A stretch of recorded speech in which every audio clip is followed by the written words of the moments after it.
What's going on? What is the Iranian?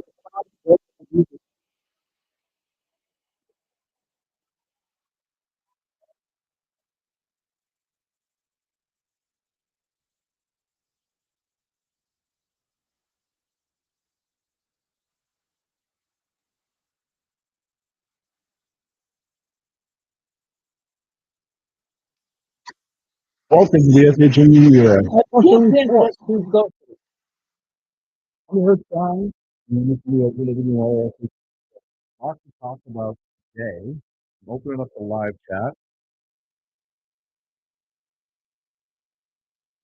First, we have to talk about this, obviously.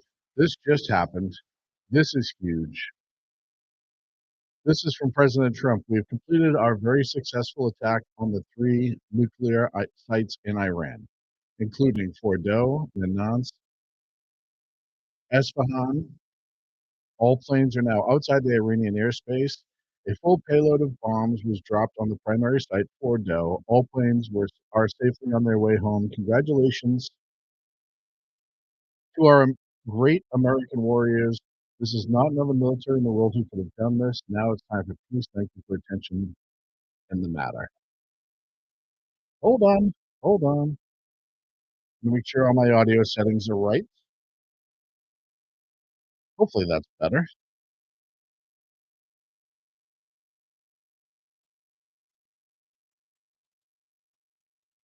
Give me 1 second. Make sure. Yeah, it is on Zoom. Everything's normal on my end. Oh, I know why. I know why. There we go. I have other audio open in the background. That should make things a lot better. So, yes, the U.S. just successfully completed a bombing run in Iran, Fordow, Natanz, Esfahan. The U.S. Air Force conducted it. There were reports earlier today that three P-2 bombers took off heading towards Guam. A lot of people are saying that was a little misdirection. I think it was particularly a message to China. It said, hey, we're doing this. Stay out of our way. Because look, there's three B-2 bombers. President Trump just returned to the White House an hour ago. He just released this about 30 minutes ago. And the question now is, this kind of changes a lot. This kind of changes a lot of different things. Here's Trump returning on X.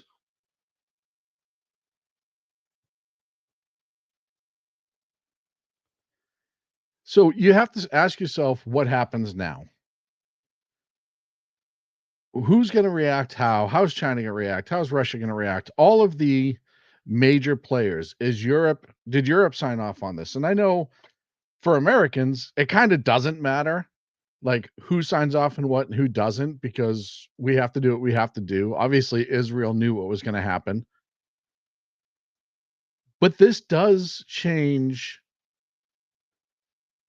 what the mission now is for Israel, because you got to remember, Fordow was the one where they said the only way that we were going to succeed, or Israel was going to succeed in eliminating Iranian's nuclear weapons program, is getting rid of Fordow.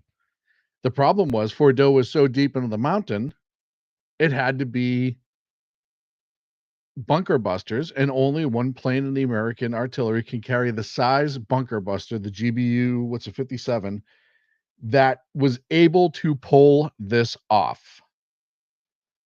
So it was questioned. Trump said, what, 2 days ago, yesterday, I think it was, it might, he'll make a decision within 2 weeks. Obviously, he had a decision made. We heard a couple days ago that the battle plans were drawn up, which I said at the time, it doesn't, having battle plans drawn up is not a big deal. We have battle plans drawn up for everything. Thank you, by the way, Canadian Heavy Haul in chat, for telling me that my sound was okay. Little sound issue at the beginning. So it didn't shock me that we had battle plans laid out. That's just kind of normal. I mean, that's just what we do. We always have a battle plan for something. And especially because the question was, well, if we were going to actually run this mission, which clearly we have. Now, obviously, I said the other night, if we're just doing the 3 and we're out and we're going to let Israel do what Israel wants to do, I'm okay with that. I can understand the need for that. I can understand what would be accomplished by doing that. It would set Iran back so far. And if you haven't noticed, and I talked about this, and I can keep talking about this, and I'm going to go through X, and I'm going to start getting people's reactions, obviously prominent people that have insight. Thomas Massey already came out and said it's unconstitutional. We'll talk about the constitutionality of that. This show was not planned. This is a SHR Media broadcast. This is not the Edge of Liberty, so it's going to be a little different pace. I'm going to be looking some stuff up, trying to find information. You have to bear with me. If you want to get in the chat room and you're on any of the other platforms except YouTube, go over to YouTube, search SHR Media, click live, and if you can jump in the live chat, I'll read everything right here. And if it's worth showing, I'll share it. And I do want to get your insight. I do want to get your feedback. So if you're in any of the chat rooms, go to YouTube. You can chat from other places, but this software doesn't always show me the names of the person, so I won't be able to give you credit for your comment. But feel free to comment your thoughts and how you think this will, if you think this was a good idea, a bad idea, how you think this will affect the future, anything. Speak your mind. We'll discuss it. I'm going to probably stay on for at least an hour. I know some of the SHR Media hosts are going to try to get on. We'll see if they are able to. It's like I said, it was last minute. This is all last minute. I'm wearing running shorts, for God's sakes. I just put on a different shirt just so the shirt I was wearing as this news dropped was not appropriate. And that's me saying that. So just let me do some digging. I'm going to start pulling up some other people's prominent people's posts, messages from other countries, etc., etc. But the first question I see, like I said, Thomas Massey said this wasn't constitutional, and that's not entirely accurate. The president is allowed to order a limited strike if it is in the interest of United States security, and if it's going to go past, and I want to say it's 6 days or something like that, then he has to go to Congress, and I could be off on the timing on that. And that's what I'm looking up right now, so I can actually say it specifically. So when people say, well, that's not entirely true, blah, blah, blah, blah, blah, and all the keyboard warriors come out. The president has constitutional authority as commander in chief under Article 2, Section 2 of the Constitution. This has been interpreted to allow short-term limited military actions without congressional approval, strikes conducted in self-defense to protect U.S. interests or personnel, and other actions that do not rise to the level of war. Other precedents where this has been met: Reagan in 1986 with Libya, Clinton in Kosovo, Iraq, and the Sudan in the 90s, Obama in Libya in 2011, Trump in Syria 2017, 2018, and the Soleimani strike in 2020. It limits an oversight. War Powers Resolution 1973 requires the president to notify Congress within 48 hours. So Congress knew this was coming. Limited unauthorized military involvement to 60 days plus 30 days for withdrawal. So he has up to a 90-day window. Congressional pushback: Congress can withhold funding or pass resolution opposing further escalation. And of course, there can be lawsuits. So his strike today was legal. Now, people aren't going to like it. People aren't going to be thrilled about it. And I understand why. The potential for it to go sideways. What do you think this means for U.S.-China relations now, asked by Canada Heavy Haul? I don't think it changes a damn thing. I don't think, as long as this is our only involvement, look, I know Iran, I think China buys 80% of Iran's oil, and that could screw Iran because now that outlet's going to be gone if there is a regime change, and that's a big if. but I don't think China's going to say or do anything. I've talked about China before. I think China is the same paper tiger that Russia is. They're a threat to Taiwan because Taiwan's so small, but I don't think China is building up to be the same power outside of nukes that you think they are. So I don't really think it's a big deal. Is dead chat open too? Asking, yes, live chat and dead chat are now open. Thank you to the Cosmic Bard.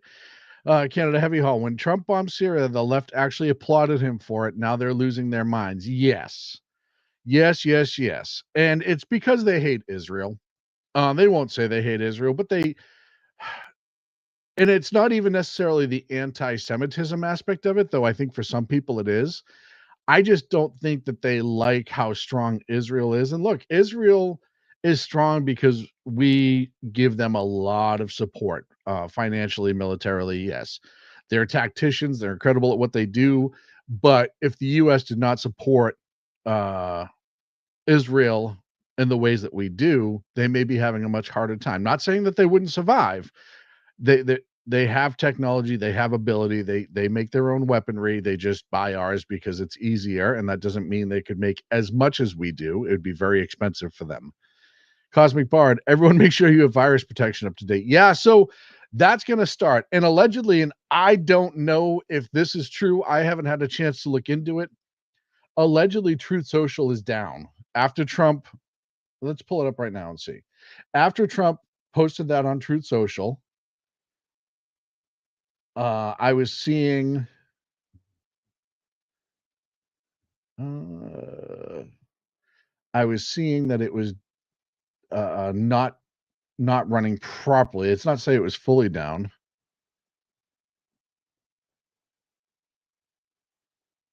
Yeah, it's back up then. So maybe it was just overwhelmed with the amount of people because President Trump initially announced this on Truth Social. Um, so it's possible that it was just a glitch. When I go to X, I'm going to start just looking at comments on X. Yeah, the battle damage. So, Rowdy Rick on X, and by the way, all your favorite broadcasters are probably scrambling to get on the air right now. So just be advised. Share this tab. Bring that on screen. There we go. This is from Rowdy Rick. He says, I'll hold my thoughts until EDA's battle damage analysis, but I feel this needed to be done. So there's that.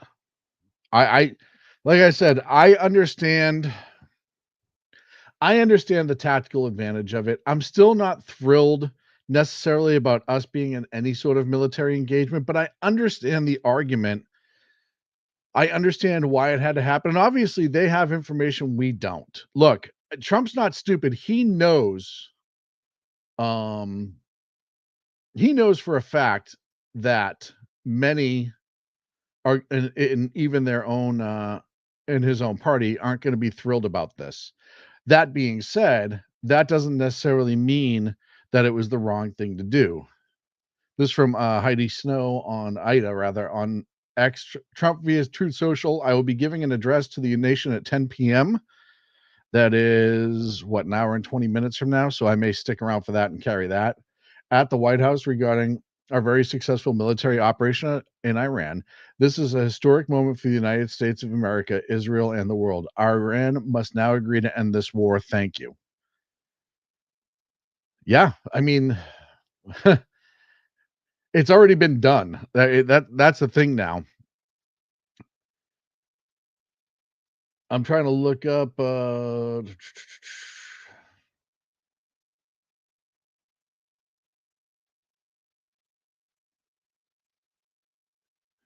there's a lot of stuff that you're gonna see me laugh as I'm scrolling over X, but that doesn't necessarily mean I'm gonna share this. This is Thomas Massey's unconstitutional statement. And again, as I just discussed earlier, it is in fact constitutional. He doesn't like it. I understand why. It's Thomas Massey. Um, but that doesn't necessarily mean that it's not constitutional. Oh, Jersey Joe's going to join me as he's rushing to get in too. I forced this upon him. Here he is. Hey, Joe, sorry about that. No, I blame Look, Joe, I'll tell Iran you for right this. now, sir. If I could have told Trump to hold off until you were done with the project that you were working on, I would have. So I apologize for the timing, but here we are. I know, it's so rude. No, it's just I had to finish getting the bed together so the wife has a place to sleep tonight instead of the doghouse. You haven't thought about just what's wrong with the garage? That's my spot. I mean, I don't sleep there, but that's my one area besides this studio. Cosmic Bard says, I like Massey, but this is such a dink on. Yeah, he's always a dink on anything that has to do with use of force. You know, Joe, he's sweating. Sorry, Joe. No. And man, I was just trying to rush to. I know you were busy. As soon as you were like, "Oh, I'm putting the floor in," I'm like, "Oh, now well, the floor went in a couple days ago. You know, there was just touch-ups to do, finish. Then we decided last minute to paint the room since we just did the floor and everything's out of the room. Right. Just so that was finished today, and you know, getting all the grout haze up and all that. And as I'm trying to scroll through X, Joe, and for everyone who's like, Joe and I are about to discuss kind of how we're going to handle this as we go forth. Joe, I'll scroll through X. I'll see if there's any prominent people talking. If you want to pull up news articles or whatever. Yep. Obviously, you know how to get me to share it. The amount of people that are now saying that Lindsey Graham has orgasmed is freaking hysterical. Actually, I'm going to shut my camera off just for 1 minute. I'm not going anywhere. I'll be right back. Go for it.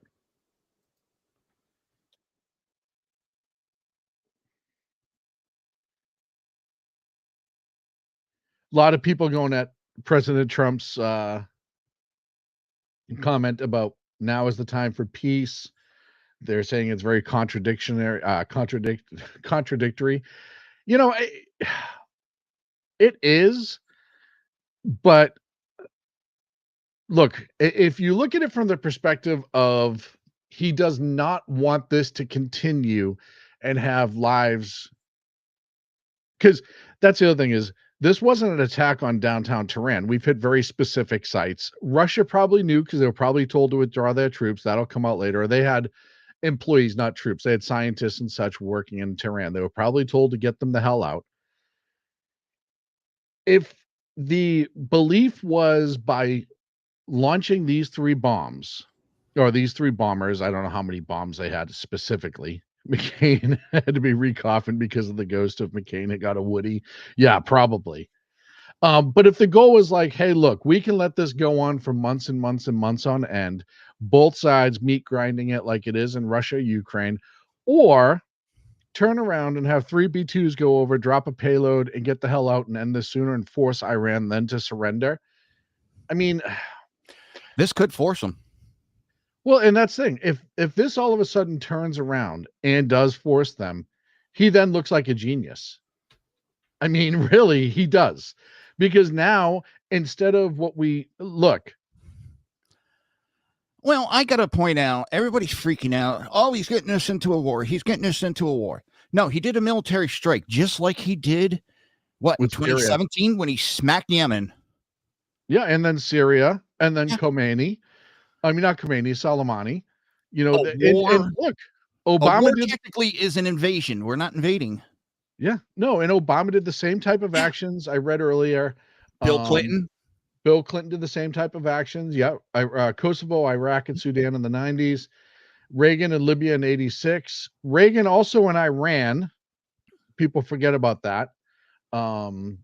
Operation Praying Mantis was a massive day-long military assault against Iran's navy. This post here by John Fetterman, as I long maintained, this was the correct move by POTUS. Iran is the world's leading sponsor of terrorism and cannot have nuclear capabilities. I'm grateful for and salute the finest military in the world. That's Senator John Fetterman.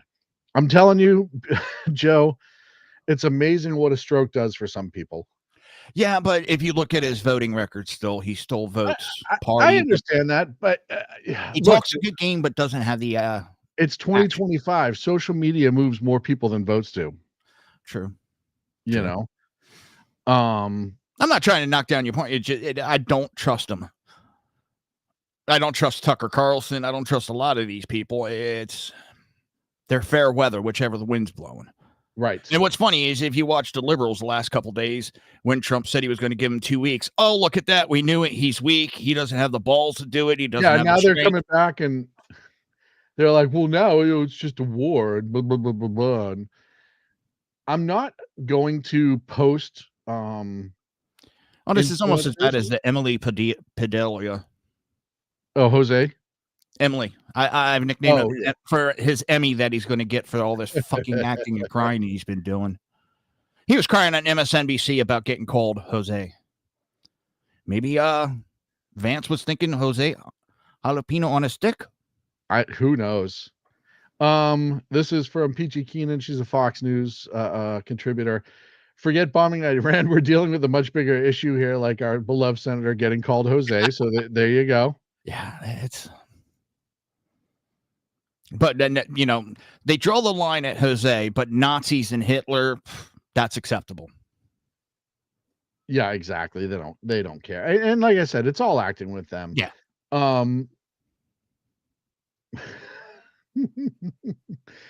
So obviously the 3 B-2s that took off earlier going to Guam, I said earlier, that was misdirection. That was either misdirection or to tell China to stay the hell out of it. Yep, to shut their mouths and not to mention anything. People are saying we're at war. We're not at war. We weren't at war when we killed Soleimani. Remember, Soleimani was an Iranian general active in the Iranian military when Trump hit him the first time. We did not go to war. Why is it everybody's go-to? It's unconstitutional. Everything's unconstitutional nowadays. Have you noticed that? This is interesting. And I want you to pay attention to this, Joe, and listeners, because this is something you haven't heard before. This is Jennifer Griffin of Fox News. Listen to what she said about the operational security in this. More, according to the president. The other thing I can point out, Brett, is that this is an operation in the last 18 years since I've been at the Pentagon. I've never seen such operational security. There was nobody speaking about this, any of the preparations. There was a complete lockdown, almost a blackout of information for the last few days. I'm sitting here in the Pentagon right now. I can tell you the hallways are empty, and all of the information is coming right now out of the White House. That is a significant achievement because there were no leaks about the timing. Now, sometimes, isn't it incredible that that's news? So our war plan should never be leaked out, right? Yeah. I mean, that's just a given. But the fact that that's worth noting, and it is worth noting, because I'll tell you right now, we saw under the last administration, Trump's last administration, but Biden's administration, all the others before that, there was all of these people, and I'll tell you, it is people who the media gets to and makes them feel important that have otherwise meaningless jobs. Like, they're taking notes in these meetings or whatever, and then they're like, hey, we're going to bomb this on this day. So these people love them and laud them, and then they get to feel like they're important. Well, I'm going to say this also, and it's backing it up a little bit because I came in a little late. I wasn't exactly gung-ho on us getting involved in this at all at first. But the more I looked at it, the more I was like, a military strike, not that bad. But when Iran hit that hospital in Israel, well, and that's when I said, you know what? No, they need to get smacked. That's a good point, Joe. But I also, one of the things about that too is Iran clearly does not have the control over their guidance on their missiles. And I'm not defending Iran. I mean, they're launching, this actually makes it worse in my opinion. They've had no control over where they're landing. They've had a rough estimate. Oh, I know it's going to be in this city, probably. They're not able to target like we have. They don't have pinpoint accuracy. They don't have people on the ground. They're not lasing targets. They're just kind of, they're literally playing Battleship. They're behind the screen and they're saying B2 and see what happens, right? That's what they're kind of doing. They get the ballpark. So, but it actually, that makes it worse to me, because they know it's going into a civilian area. They know it has the potential to hit a hospital. They know the potential to hit a school, and How they many of don't them give that a shit. launched hit civilian areas? Yes. Yep. I even seen some Democrats out there that were going, nah, I don't want to get involved. I don't want to get involved. And all of a sudden, well, I hate Trump, but they hit a hospital. They deserve it. And I was sitting there like, holy shit. You know, it's this whole thing from the beginning, and I get it. And for a lot of people that don't understand, Iran is the largest backer of terrorism in the world, not just in the Middle East. They give munitions and money all over the world. So, you know, you have the argument, and you look at October 7th, right? You look at Israel's October 7th and how horrible that was. All of that was funded and made possible by Iran. We all knew it. Hezbollah, funded and armed by Iran. Hamas is funded, armed Iran. Yemen, the Houthis, funded, armed Iran. Iran essentially funded the overthrow of the Yemeni government to the Houthis, right? So they are a destabilizing force in the region. They cause chaos. They've said numerous times, death to Iran, death to America, yada, yada, yada. Yep. So, you know, I'm going to pull up a list. Hold on a second. I know. It's so weird when you don't have any material to start a broadcast with and you have to pull it up on the fly. So here's the major terrorist groups supported by Iran. And this is not a short list. Hezbollah, Hamas, Palestinian Islamic Jihad, which fights with Hamas, Popular Front of the Liberation of Palestine, which is obviously Hamas, Popular Mobilization Force in Iraq, so that's another terror group, Asaib al-Haq, Khatib Hezbollah, Khatib Sayyad al-Shunda, and others supporting. I nailed that. I would go see a doctor about that. Yep. And other groups in Afghan, Pakistani, Syria, Liwa, Fatawam, Liya, Zainbuin, the Houthis, the Taliban, and Al-Qaeda affiliates. All direct and indirect support, expanding their networks and their bottom line. They have a proxy network of roughly 8 to 12 core militant groups, much more small militias all over Iraq, Yemen, and Syria. So you look at that alone, how many of those groups want us and Israel dead, right? And that does not include what Iran does directly. How many computer viruses have they launched? How many computer attacks have they launched? They bombed Iran 6 months ago, Israel rather. Yeah. 6 months ago. It wasn't very successful. And I think that's an argument that doesn't get made loud and open, but it's definitely a quiet argument. A lot of people, it's like, yeah, but they're not successful. Just let them kind of do their thing, and then they'll it's appeasement, right? They're like, you know, they're only killing a couple dozen people at a time. And compared to the whole population, you know, they're that kid. Like, well, you know, he's a little bit of a bully, but he comes from a bad home, so it's okay for him to bully here and there. He just needs understanding. And I said this on my show the other night, and I'll keep saying it. If you were Israel, how long do you have to put up with that? You know, I'll tell you right now, if I was Bibi, I would have done this as soon as October 7th hit. I would have said, screw Hamas for right now. I'm gonna cut this off at the base. Because if the Ayatollah and the others are gone, then you don't have these groups potentially, or you have such an interrupt to these groups that it destroys their effectiveness. And we all knew where it was behind Hamas pulling off October 7th. Well, this is an analogy I've used on my show, and it was originally for Hamas, but I'm going to use it for Iran also. You're in your house, and you got a neighbor that lives 5 blocks away.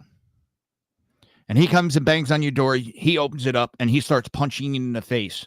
Yeah. And everybody tells you can't fight back. You can't fight back. So you shut your door and you leave it alone. A couple weeks later, he runs up, bangs on the door, punches you in the face again. And everybody says, oh, you can't attack him. Yep. How long before you finally open that door and punch that guy in the face? Well, and I'll take this because I use very much the same analogy. I think we all kind of have on our shows, but we got one brain. Well, we all share it. I equate it to shooting bullets, not even the punch in the face, right? You're in your house, your wife, your kids, or your family, and you have two neighbors that occasionally just shoot bullets through your front windows. And they've nicked your loved ones a few times, but they haven't killed you yet. That's what the left says, right? That's and it's like, yeah, but they're going to at some point. Like, when do I respond with equal force? And I'm not saying I want boots on the ground, and I will be opposed to that. I do not want that. I don't want to go forward with that. Trump just posted this 3 minutes ago, the same thing that he posted after the Soleimani strike.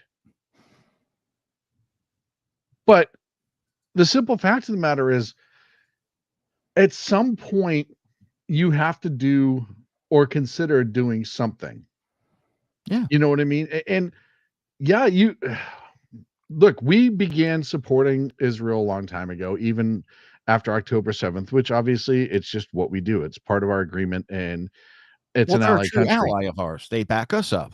Yeah. And, a lot of people, I said early on when I first started, a lot of people aren't a big fan of that because there is a level of anti-Semitism, yes, but there's also just, they don't like the fact that Israel is the most stable country in the Middle East, and they are. Look, all Soleimani had to do is pick up the phone and extend his car warranty. Very good, Cosmic Bard. That would have solved a lot.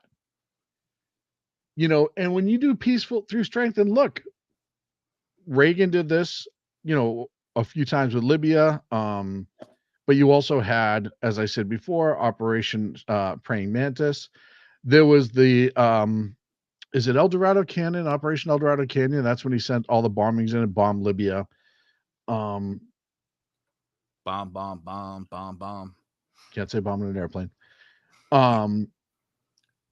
So if they had intelligence, or they believed that part of Iran's response to Israel was to start. Now, remember, we had 3 Syrian troops killed 2 years ago in Jordan by an Iranian-made drone that was flown by the Houthis that attacked and killed 3 of our soldiers. So to say Iran is not a threat to U.S. military is not a fair assessment. So every time I hear Houthis, and I don't mean to interrupt, every time I hear Houthis, I think of Hootie and the Blowfish. Okay. That's why I started snickering. I think of Hootie and the Blowfish. Sorry. Yeah, see, and I'll tell you right now, this is Iran State TV claims that all 3 nuclear sites were evacuated. That was just posted by IL Red Alert. And as I said earlier, that we told Russia, we knew Russia had scientists and other people working in those nuclear facilities. We told them, even if it was 45 minutes before, hey, you need to get them all the hell out of there. Iran even knew this was coming on some level, and they still couldn't stop it. It's going to be debated forever. I'm sure the markets are going to respond because now it's the wait and see, right? What's Iran going to do? I don't think that Iran itself is going to do much of anything to us. They may be stupid enough to try to launch a missile or 2 at U.S. bases in the region. Nick Sorter on X is saying, breaking, the U.S. has intensified its monitoring of potential Iranian sleeper cells in the U.S. following the American strikes on Iran. Now, I said this on my show this week. This concerns me more than what the Iranian response is. Any terrorist cells in the country, anyone sympathetic to Iran in the country that wants to pull a so-called lone wolf attack, that's actually what BZ was saying in our chat. Yeah, I was just getting ready to read that. The potential for that to expand is very real. But this goes back to we sneezed in the wrong direction in Iran, and that could happen. Well, and yeah, this is a little bit more intense than that, but this goes back to Biden and border security, right? If we didn't let in 10 to 20, some say even 30 million illegals, there'd be much less people to monitor. And we know there are people coming from the Middle East. We know there are Iranians that got in. So it's definitely something to be concerned. Let's see. Breaking news, pro-Iran protesters have just stormed Penn Station in New York City. This was 2 hours ago. So this was actually just before Trump announced. You wonder if they weren't getting calls from people in Iran. I don't know. I'm going to share with you.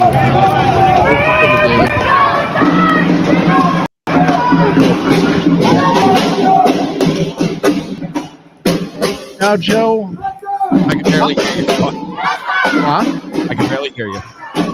There we go. Sorry. No problem. As I've said a million times, and this is, yes, good camera work there, pal. Turn it sideways. This is why I say all the time everyone should be armed, because in this situation, yeah, they're most likely peaceful protesters. They're just a-holes, right? But imagine walking through Penn Station with your family, and all of a sudden you see a group of masked people carrying another country's flags come hauling ass at you with your children. What the hell does that tell you? It tells me that somebody might freaking kill me. Yeah. I just shared with a video. It's not confirmed. Here, let me say what does it say? There's a report that this is the Fordow nuclear site as the B-52 was hitting it. It wasn't B-52, it's a B-2. Oh, B-2, sorry. Damn it, I got bands in my head right now. I added it. At the Love Shack. There it is. Here, let me play it.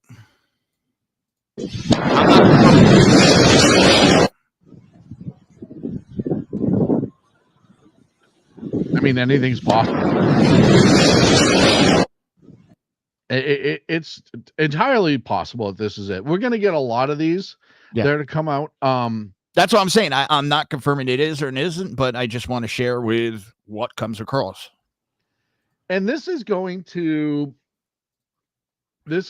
split MAGA for a little bit. People are going to fight over this. Crude oil futures are already showing an increase. We knew that was going to happen. But you know what makes me laugh, Joe? And this is why I hate OPEC, and this is why I hate being involved in OPEC. Well, if nobody's buying oil from Iran because they're the most sanctioned country that produces oil, I think, behind Russia, why would it affect the markets if nobody's buying fucking oil from Iran? It shouldn't affect any markets because it shouldn't be on the market. I mean, am I wrong? I agree. It's I'm dumbfounded by some of the stupidity that's out there. New York Times, U.S. enters war with Iran. How the fuck do we enter a war? We bombed. Yeah, that's not entering a war. And again, they're trying to sell you something. I love this post. Senior Iranian official to Reuters, if we have to choose between stopping uranium enrichment and war, we choose war. Scott Jennings replied, fiery but mostly peaceful diplomacy. Scott Jennings is an angel. It was a peaceful bombing. Yeah, and Buzz Patterson, if you don't know who Buzz Patterson is, he was in the Air Force. Exactly, Big E. What did Big E say? Oh, here we go. Iran's nuclear site pronouns are now was and were. I'm so glad we can have fun with war. Buzz Patterson, BZ, I agree. BZ, I know you talked about it and you said it was discussed earlier, but we have the Rand Pauls, the Masseys, and I get so tired of them. And it's one of the main reasons that keeps me from, even thinking about identifying with libertarians is that type of mentality. It's always my way or the highway. And this shows it. Anybody with a brain can read, what is it, the War Powers Act? Yeah, Article 2. War Power Resolution of 1973. Yeah, Article 2, 60-day limit. Yep. And a 30-day drawdown period. So technically 90 days. Anybody with a brain can read that. But yet they run their mouths and they help spread this bullshit. And it's tiresome after a while, because this is how Republicans shoot themselves in the foot. Well, and I get, I kind of get them having to respond to their base, right? Their base wants them to be anti-war, and they know, and I think sometimes with those two specifically, and I like them both overall, I think sometimes it is more acting than it is reality, right? They know their base will get mad if they support it. They know that there'll be enough support for Trump if he needed for some reason to expand this, which I'm not saying he should or would. So they can play in the middle and still be safe for their political aspect, not for the country as a whole. I call out the left for doing that, and I'll call out the right for doing that. No, I understand. No, not you, Don. I'm just saying I'll call out both sides. It's not a partisan issue. It's both sides do this bullshit, and it annoys the piss out of me. So Buzz Patterson used to work. He used to carry the nuclear football for Clinton. He was in Air Force. I believe he got out as a colonel. He is not a fan of the Clintons. He is not a fan of the left. That was just his job at the time. It says, "Dear Iran." And, when people say, what has Iran ever done for us? This is for storming our embassy and kidnapping our diplomats. This is for the U.S. Marines that were killed in Beirut. This is for the 600 Americans you've killed. This is for Hezbollah. This is for Hamas. This is for the Houthi. Fuck you. Right. So he lays out right there how many times Iran has killed and hurt Americans. This is allegedly video from one of the attacks. I can't necessarily validate this.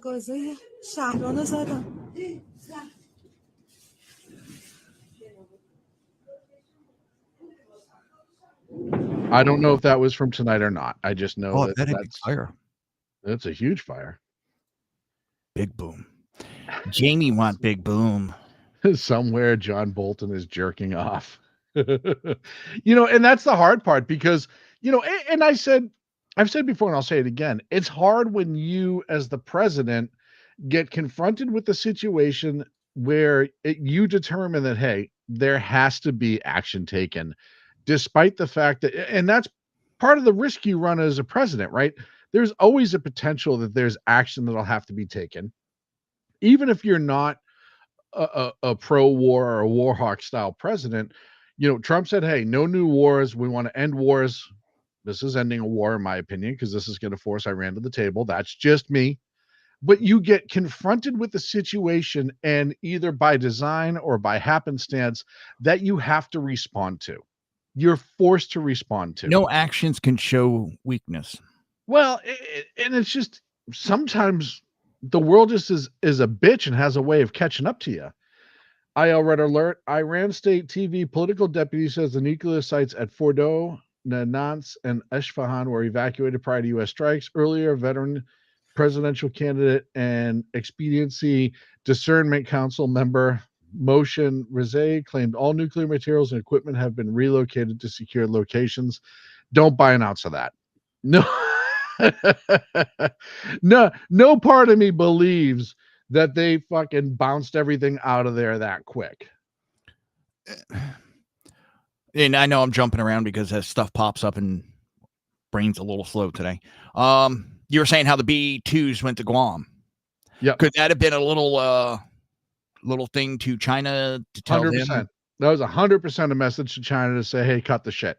Don't even think about. Now is not the time. Now is not the time. Now is. We're already bombing shit. We have no problem bombing. Yeah.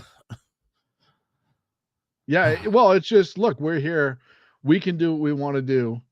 And you don't want to play this game. Raw alerts stating right now, breaking 10 minutes ago. The United States military is now briefing troops that the strike in Iran is expected to trigger counterattacks on American bases and facilities across the Middle East. Could also activate Iran-backed and other foreign terrorist groups, sell abroad, including at home within the U.S. to target Americans. Yeah, okay. Breaking news, yes. Surprising, no. No. Well, you got Iran, according to New York Times, is broadcasting threats against the U.S. What's new with that? How often do they do that? I mean, they've been doing that for weeks now. Yeah, exactly. Hold on, sorry. Please hold. The next available operator will be with you in a moment. I was just reading somebody's response to something. Some of these people are just... Well, and people that read Article 2, Section 2, that the action has to meet all three criteria: short-term, limited, only self-defense to protect U.S. interests, and actions that do not rise to the level of war. And that's not necessarily the case. Yes.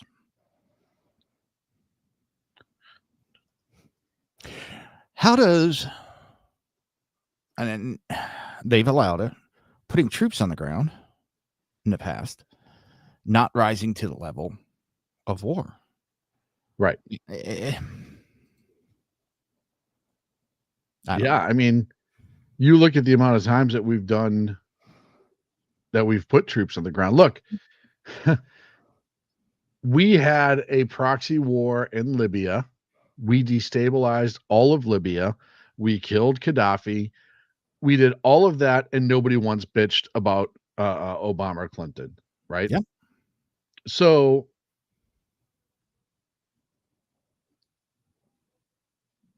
I don't understand.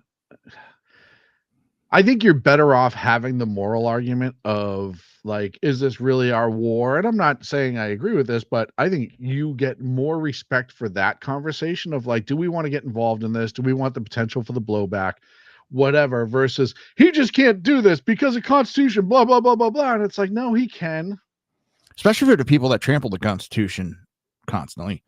I like what we had Obama out there, yesterday screaming that we need to limit the free speech. Well, and that's, I don't hear him screaming about the Constitution about that, do you? What exactly? Well, and you also, like, you have to understand, these people are so emotional that it's just, well, Trump did this, so it's bad, right? I mean, how many times have we seen that? Trump did this, it's bad. Trump did this, it's bad. Trump did this, it's bad, right? Trump has to act regardless of whatever threats they may make. Their nuclear program was a threat that we couldn't allow any longer for mission-ready men. And you have to start having the conversation of, when you cook, if you're making something out of a recipe, you have to have all the ingredients. If they were about to have 90% enriched uranium, which is what everybody believes, was the case. They weren't far from 90% uranium. That's one of your ingredients. If you have long-range intercontinental ballistic missiles that can carry them, that's another ingredient. Look, we've seen that even though their aim is bad, which, by the way, when you're launching a nuke, aim doesn't need shit. Exactly. You're getting everything anyways. So you just kind of got to be in the ballpark with the nuke. One of the things I was reading too is some of the material they said is missing. I just want to finish my thought before it goes away. True. And then you can finish. Sorry. But we've seen where they have been successful in Israel with their hypersonic missiles that have made it through David Sling and Iron Dome and the THAAD system, etc. So they have adequate missile technology for the most part. I don't think it's all that hard to change. Somebody said that one thing that they were kind of lacking is the ability to detonate it. But again, how long does it take when you have China and Russia that have this technology and ability that is buying oil from you? And at some point you go, hey, let's make a trade, right? Even if it's just the schematics, the technology, and not necessarily even hard equipment, just the knowledge to make that equipment is not very hard. You were saying, Joe, sorry. I didn't mean to cut you off. No, it's okay. I was seeing just like a week or two ago that they were worried some of the uranium that was close to weapons grade was missing Yeah, and it's not hard. Yeah, they don't have ballistic missiles, or not ballistic, but ICBMs that can make it to the United States, but they can bring that material over here and cause big boom in the United States of a nuclear capacity. You know, it doesn't take a missile being sent. right. One of the things we were briefed on after 9/11, actually, there was a truck of smoke detectors that was brought up missing. Mm-hmm. Inside there is slight amount of nuclear material. Yeah, by itself, it's nothing. But if you were to detonate a whole truckload, you now have a dirty bomb. Yeah. And that's one of the fears they had. Yeah. Now, there's more to it than that. So don't be going, oh my God, you just gave it. No, there's more to it than that. But the idea is if they bring that material over here, and that's why some were saying there was a couple of these bombs, or not bombs, planes. I think you were talking about it that sniff out nuclear leaks and all that. The night that they were saying the president's doomsday plane flew. Yeah.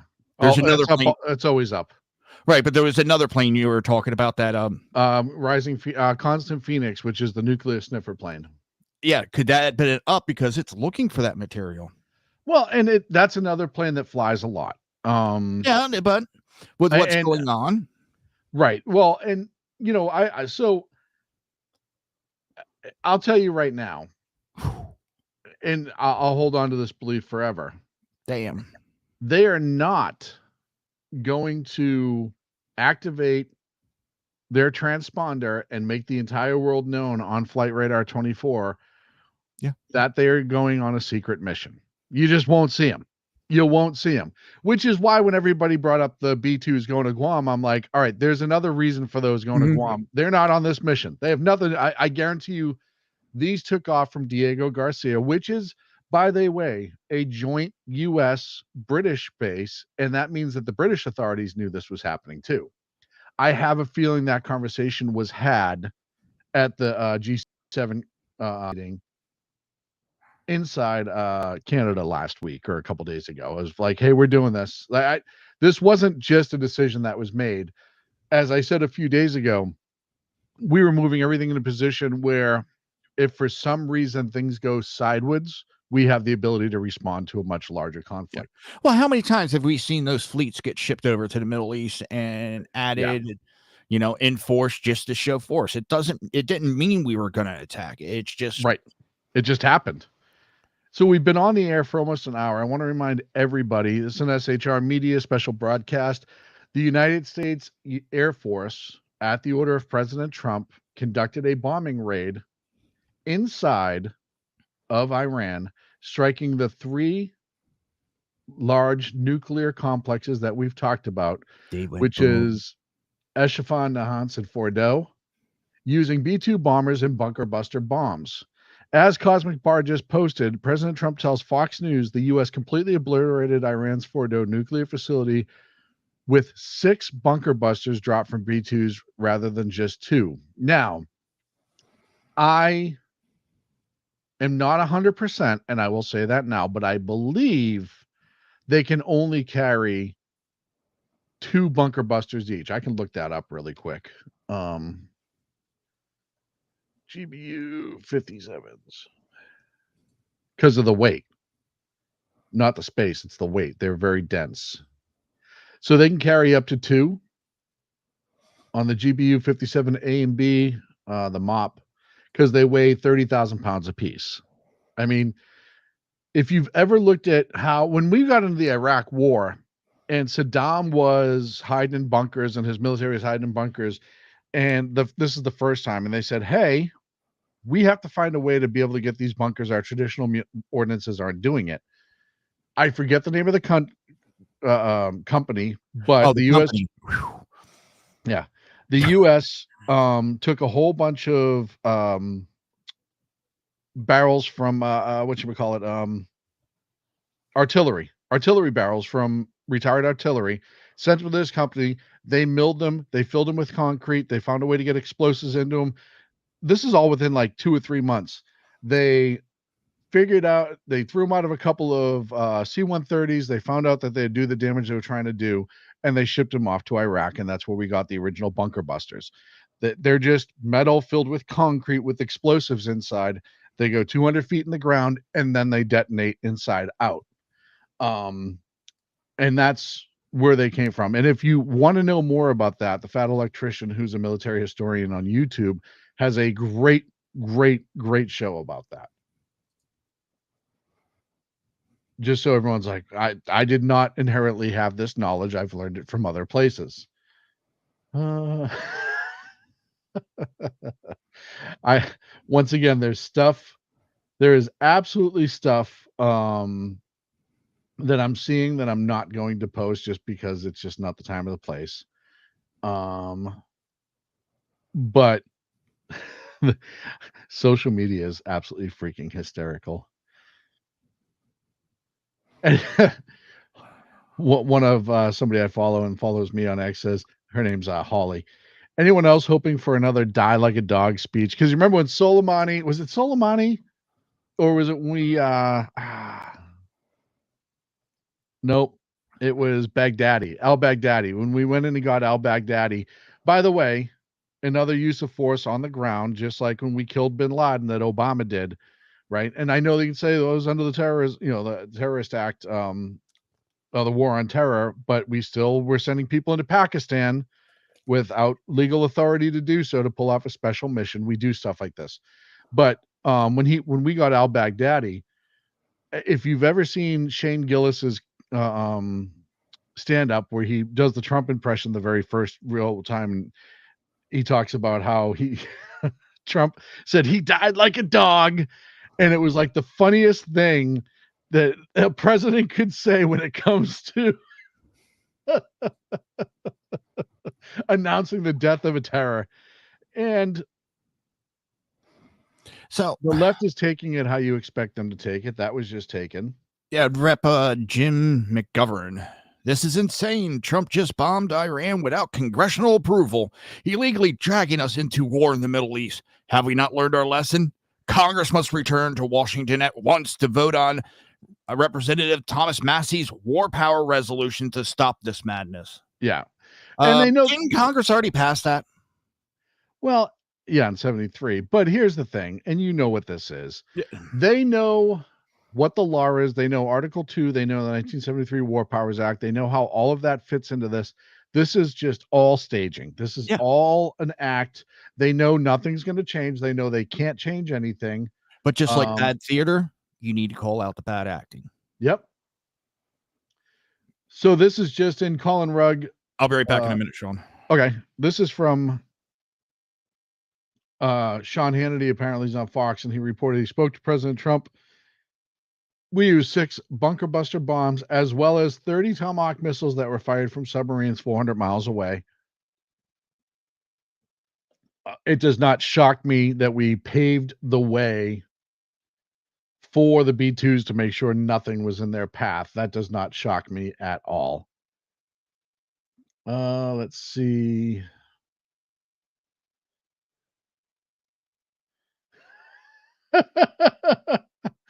By the way, I didn't know this. This is from Town Hall. Good on you, Town Hall. Did you know that Khomeini's he's on X, which is amazing to me, but his DMs are open. So if you want to send a message to Khomeini in Iran, his DMs are open for you. Go right ahead. According to CNN, Democrats on intelligence committees were not briefed on the strikes while Republicans were, and nothing was leaked. You can draw your own conclusion on that.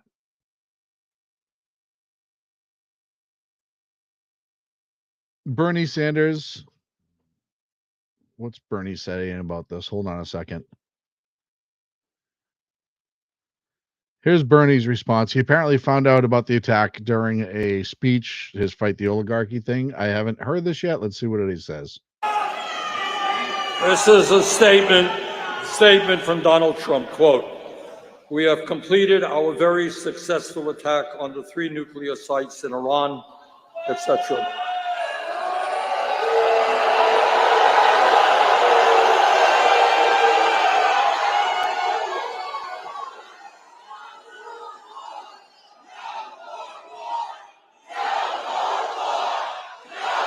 So there you go.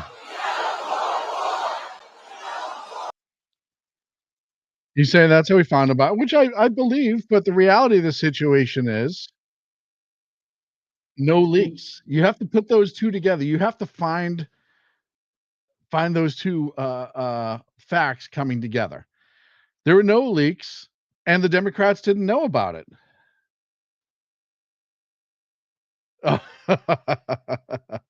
Sorry, I get a whole bunch of messages coming in from different people on different things, and that one just made me laugh.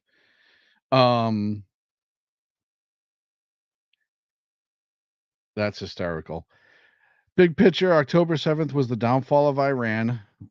I'm going to read this entirely. This is from Wicked Smack in our comments. Big picture, October 7th was the downfall of Iran. The U.S. armed Israel to take out Hamas and Hezbollah, so they have nothing to worry about from Iran. Only way to protect power outside of its border than the U.S. to protect trade in the Red Sea, smack the Houthis into silence, paving the way for Israel to open a can on Iran. They all played out very nicely. Yeah, and you know, reality is what it is.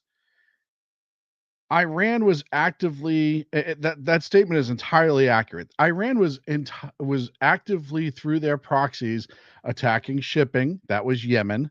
They were attacking Israel, as we saw October 7th, from the north and the south, and anywhere else that that Hezbollah or Hamas or the Houthis responded to. So thank you to Wicked Smack for your comment. Hey, Joe, you mind, do you have any information you want to share? Take the air for just a second. I got to handle one thing. I'll find something. There you go.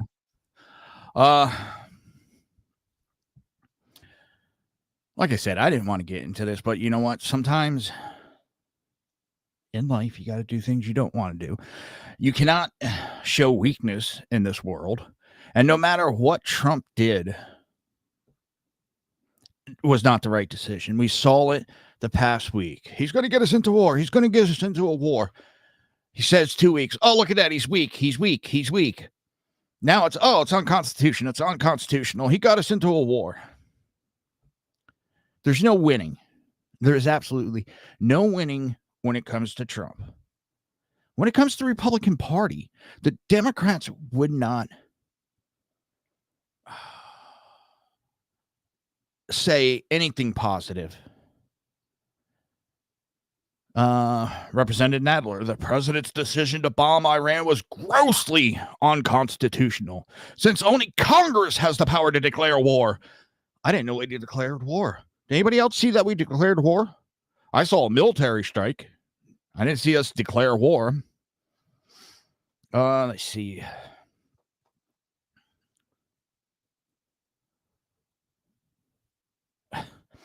Nah, just as a side note, Jessica on the 5 says that 40% of Trump's wealth was built while he was in office.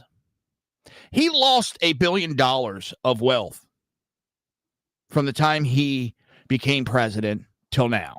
He lost money. This is the insanity that is the left.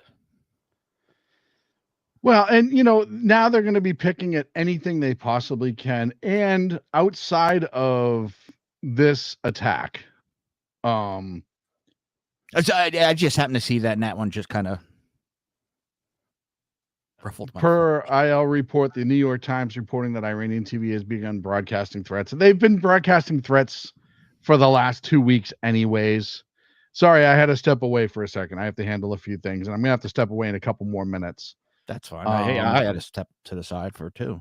Like I said, none of this was the plan. I knew at some point we probably would have this broadcast going. I knew at some point something was going to happen. I was not expecting that today. But you know what? That shows this administration actually got a lot of those leaks locked down that have been going on for God knows how long in this country. Yeah. That's the thing. I thought you fell asleep. No. I'm just of course, everybody's blowing me up because they know I'm watching it. So I have people trying to get information from me about the incident. You could just go to the show and watch, or they're trying to give me information as well,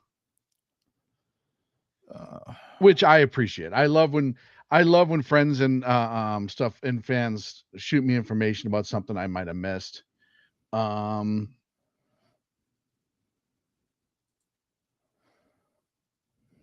there's some people, as I said earlier, that are saying that some of the videos that are being released aren't from today, which I figured. You're going to always have people who are trying to get clicks on X saying, oh, this just happened today. This is just us, yada, yada, yada.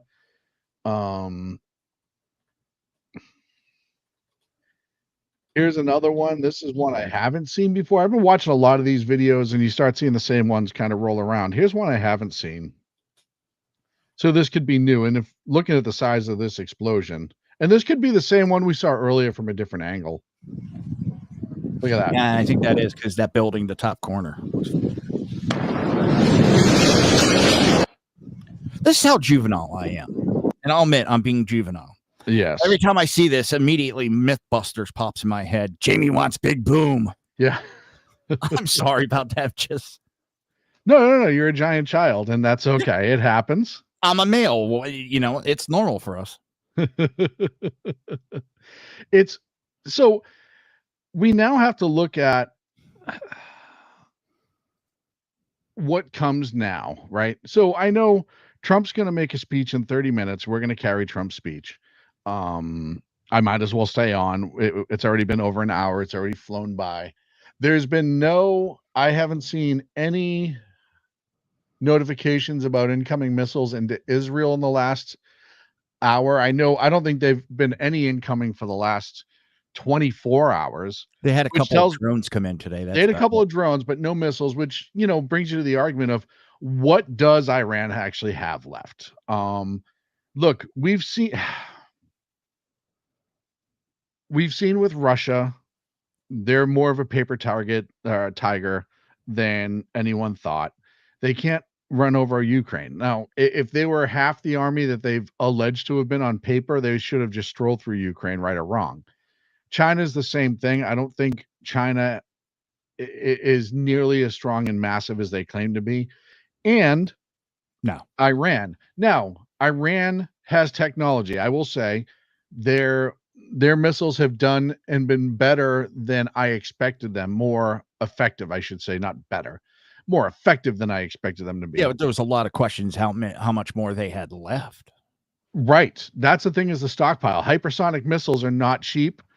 And even though we've given pallets of money to Iran in the past, and even though they get a lot of money from China and stuff, they're still not cheap. The drones are cheap, but the hypersonic missiles are not. And they're valid hypersonic missiles. I think they hit Mach 5 or 6 when they come out of the atmosphere.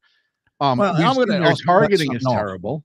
Everybody's going to say this is Trump's fault because he pulled out of the Iran deal. People are going to say it's Biden's fault for dumping all that cash onto Iran. People are going to say it's Obama's fault for dumping all that cash onto Iran. I'm going to say it's Iran's fault for backing all these attacks, making all the threats, attacking Israel. For being Iran. I mean, at the end of the day, I'm going to blame Iran. If you look at pictures of the 70s and the younger folks out there,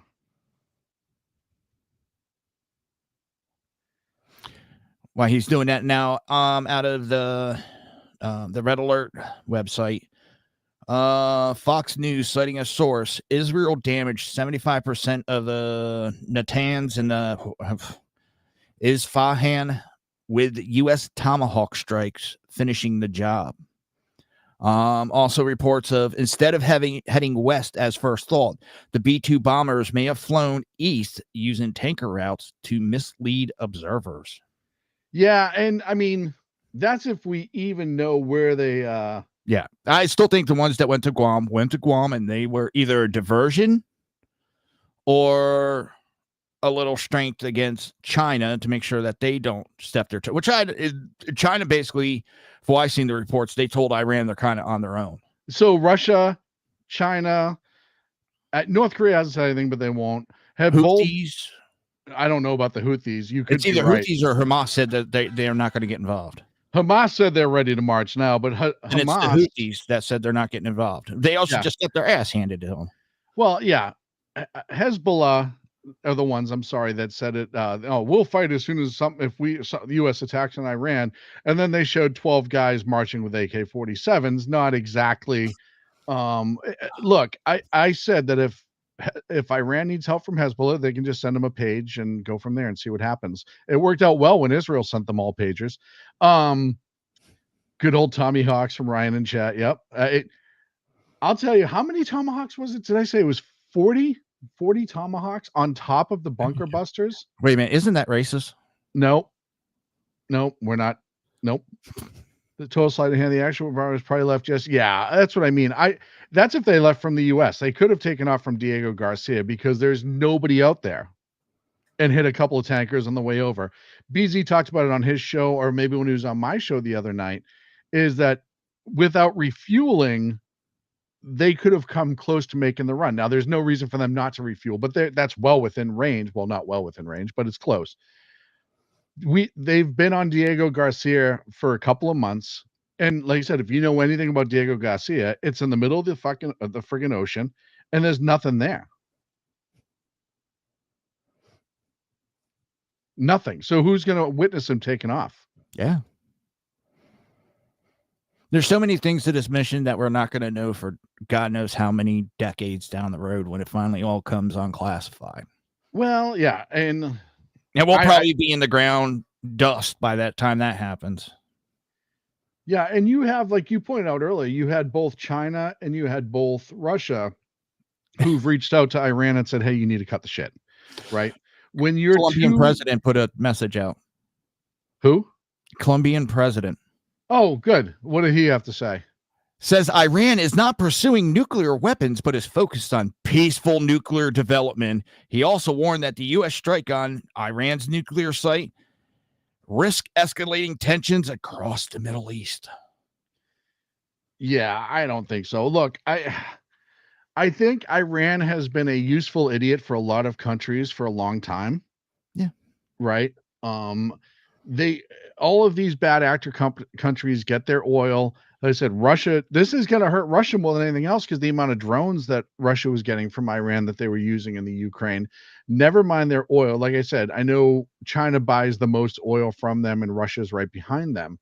So it's going to hurt those two countries. But again, as Wicked Smack said on Twitch, China doesn't want the smoke either. China doesn't want any smoke. China acts like they can handle a lot of smoke. I don't think they're not financially stable. They're in trouble.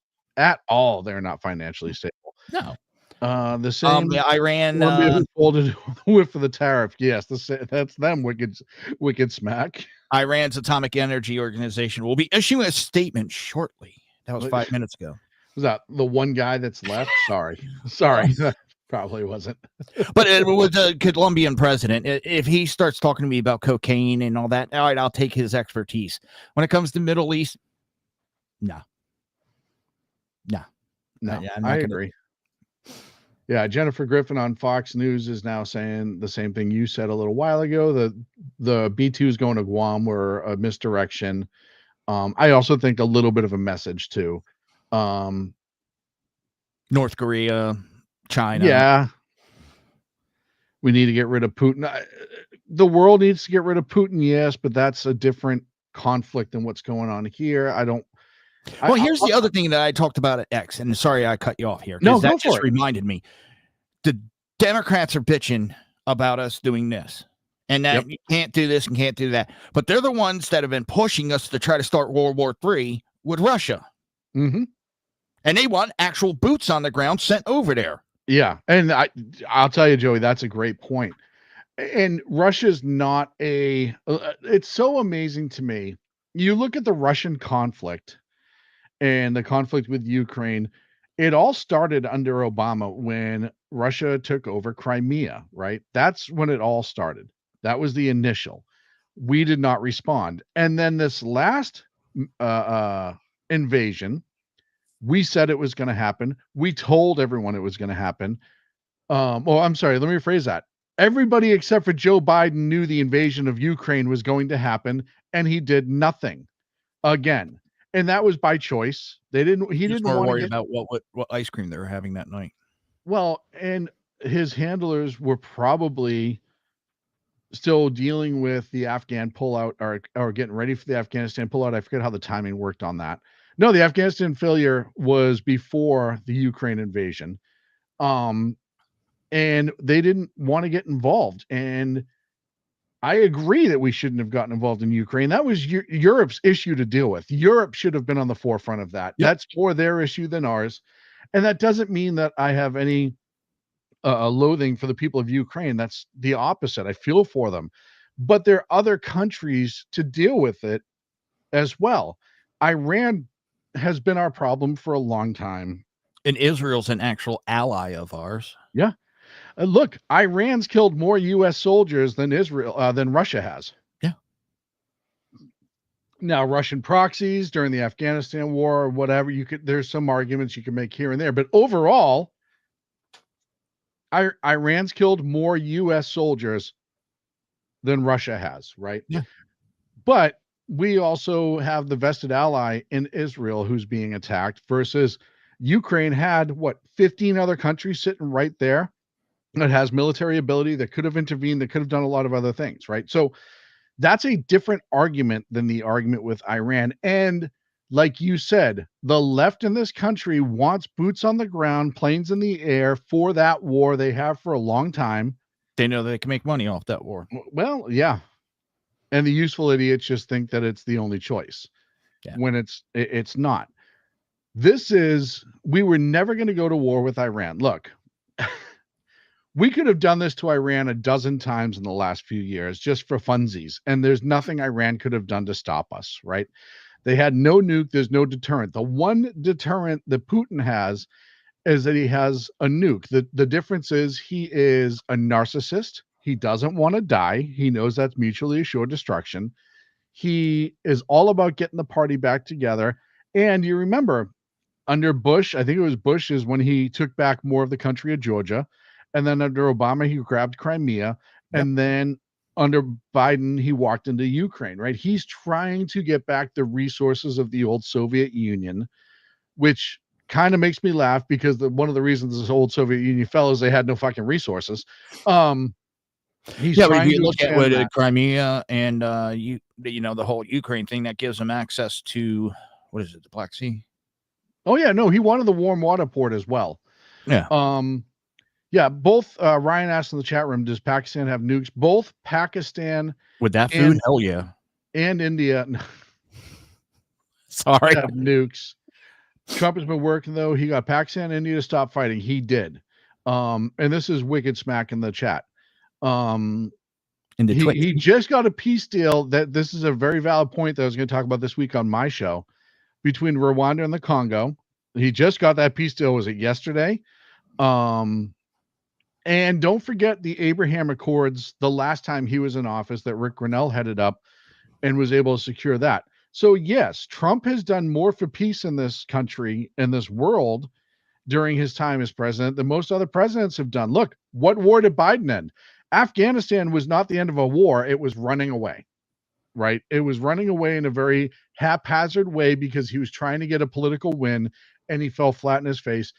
And U.S. personnel, soldiers died as a result, and Marines. I apologize to the Marines before I get my inbox blown up. I know the Marines were there as well.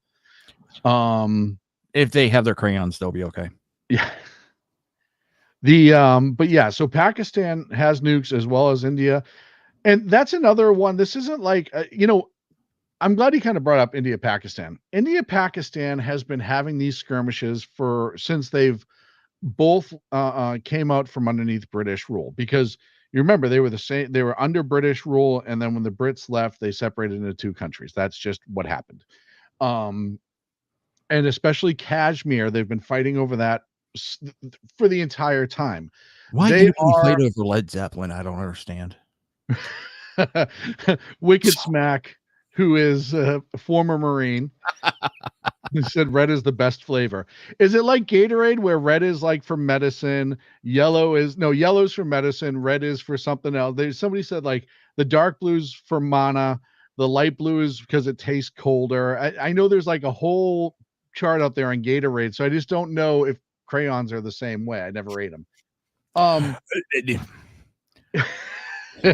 I've been around military my whole life, so with all respect. Oh, I yeah. make the joke. One of my really, really good friends is a Marine, and the comedy that goes along with that is amazing. Who's the TikToker Nick? And he plays all the different personalities of the military. Yes, he's really and he'll funny. have the Marine sitting there. You gotta take it from me, Joe, for 1 sec. No problem. And he's always has a crayon in his mouth. So before anybody tries to, you're hating on the military, because we'll get that. Actually, I want to thank, because Twitch is kind of new to us. I don't even think Sean's using Kick yet, but yeah. So those that are on Twitch, along with everybody else, I want to thank everybody for being here. It's really heartfelt that you're here and you choose us. Let me pull Padilla. Start crying. Oh, I gotta stop picking on him. Otherwise, he might start crying about it. Sorry about that. That's what you should be. I'll dock your pay later. Ninyatu speaking. What was that? Oh, Netanyahu speaking. Do you have it?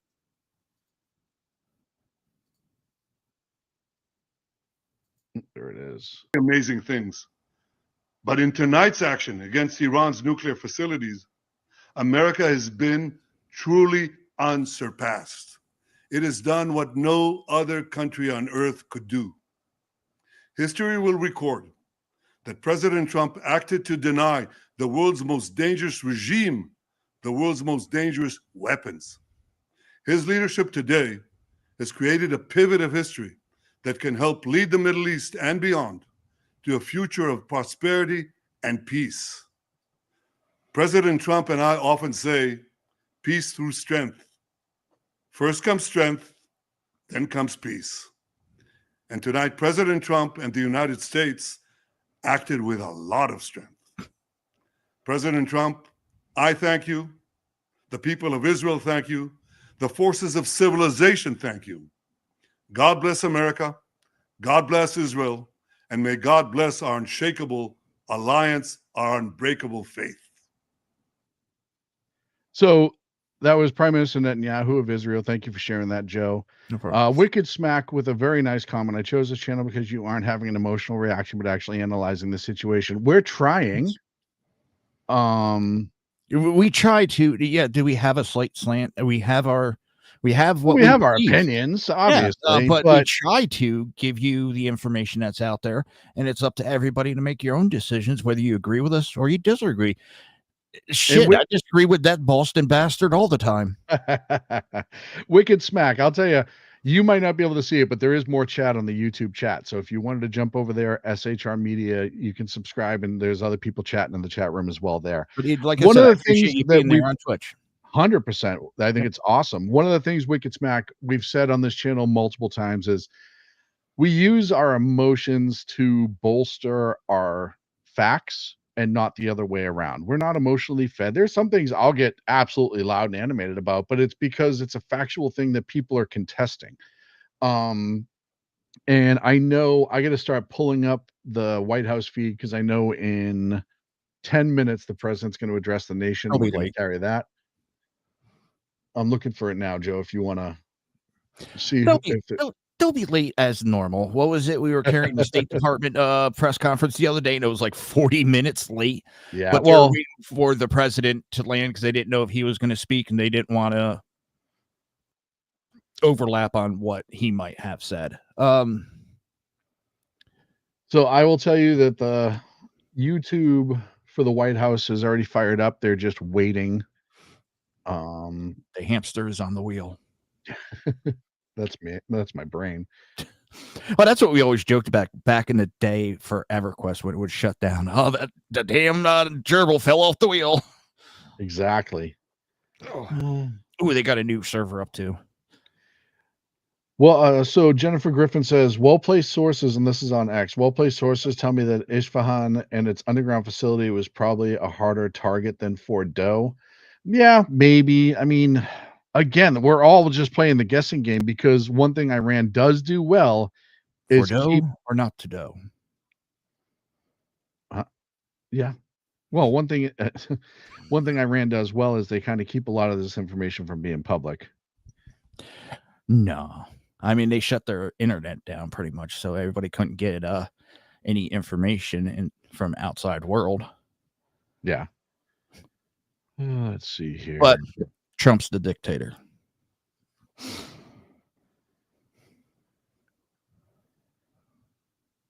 Wow. So hold on.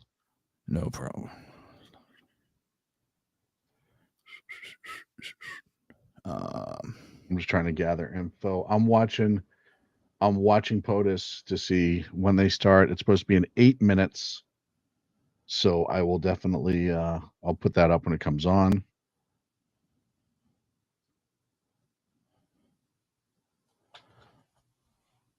Hang on. Ugh.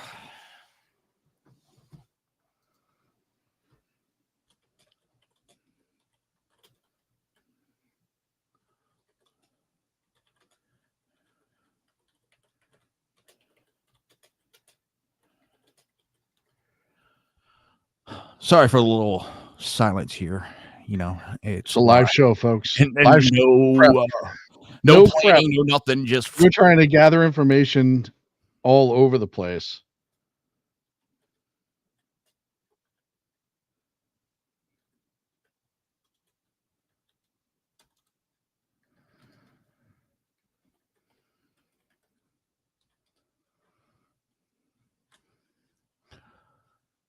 on a different matter. I'm talking with somebody, and they were saying that, you know, if the stats that I showed them come out to be true, you know, that's one thing, but they don't trust the current government. Fine.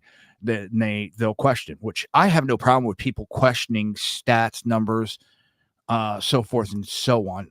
I expect people to question our government. I question our government. I'm a Trump supporter, and I'll still question. That's our job as citizens. You're supposed to question it. It's the other stuff that if you're telling me because of policy you don't agree with me, that's your right.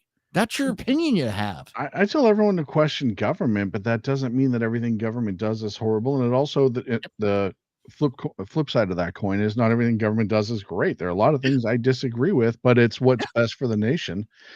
Let's see. This is an interesting. The perfect example. What just happened may not be perfect for us, but it helps a lot of people, and not just Israel. This might help the people of Iran escape a tyrannical government that controls every bit of them. Well, and that's going to be a different. Yeah, that's going to be a huge different conversation about now what happens there. But if you look at it, the left's always screaming about LGBTQ, ABC rights. What's going to happen over there if we could free and give them some freedoms now? Well, if they want it, I mean, that's a different argument to be had, right? But I'm just all right. That's all right. And we'll get there, but I want to see what Trump says in 5 minutes, and I think that we would end up running way through that conversation. Yeah. KC-135, which is a stratotanker, turned on in southern Iraq, turned on its transponder, and is now heading out of the region. So that's an interesting one to watch.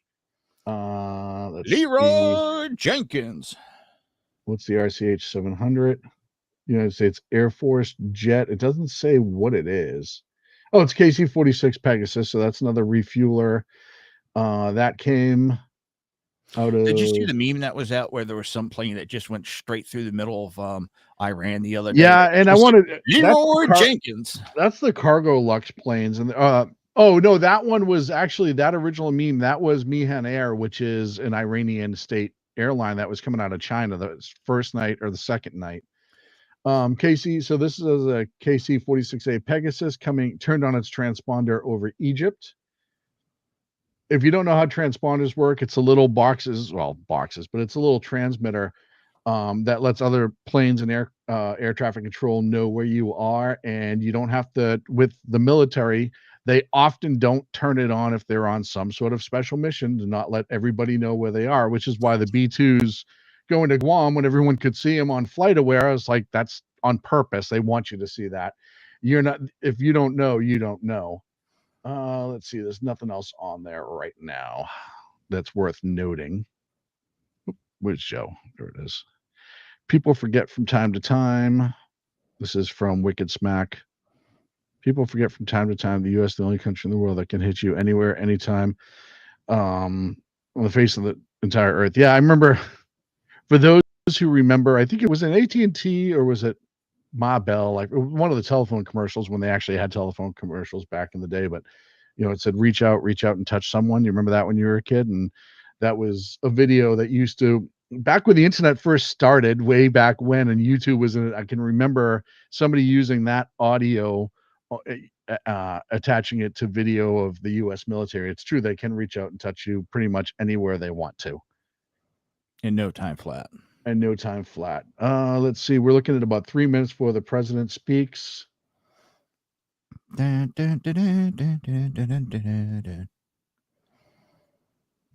dun. This is, and again, no part of me believes anything that comes. Oh, looks like they deleted that post. Leading reports said that Iranian officials assert the nuclear sites were not damaged beyond repair. I don't believe that for a second.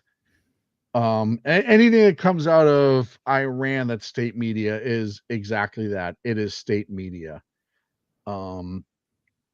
Do want to say a little word to all of our U.S. military personnel that are in the region and were recently moved to the region. Just, our thanks to you. Our thoughts are with you and your families, and we appreciate what you do for us.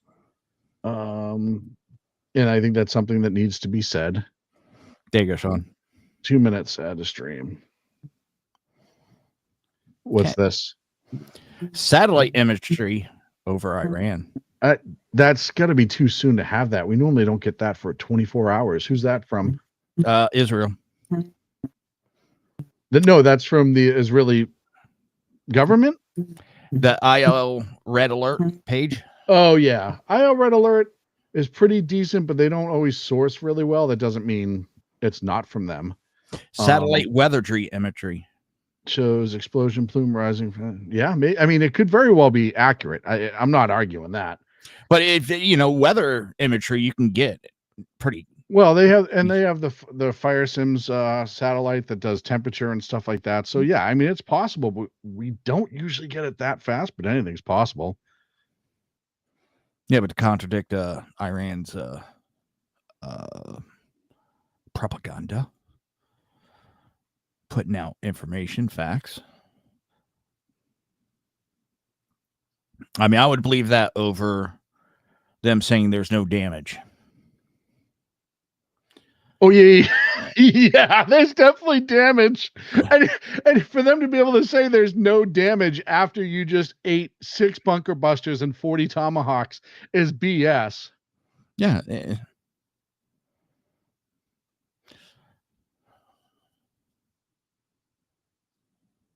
I'm just looking again, sourcing stuff, folks. Sorry about this. It's just they're pulling, according to CNN, they are pulling more personnel from Iraq. Those on diplomatic missions are being recalled. Yeah, and they're going to be pulling people out of everywhere. That's not entirely, not entirely necessary.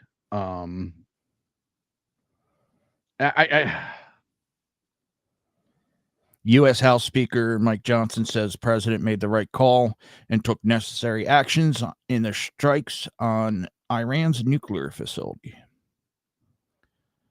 Iran's Atomic Energy Organization, the country's nuclear sites at Fordow and the other two were attacked by enemies.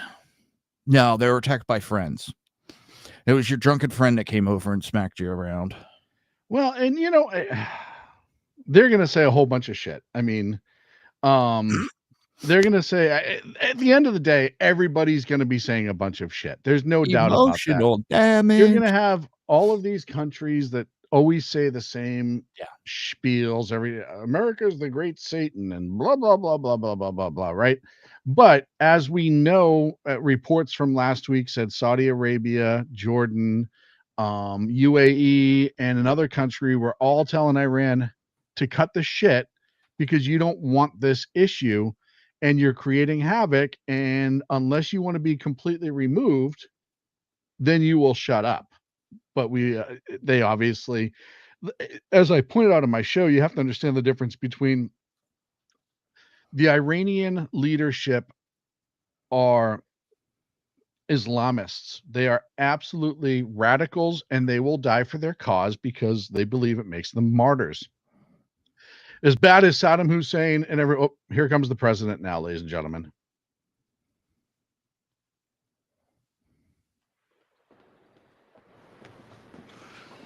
Thank you very much.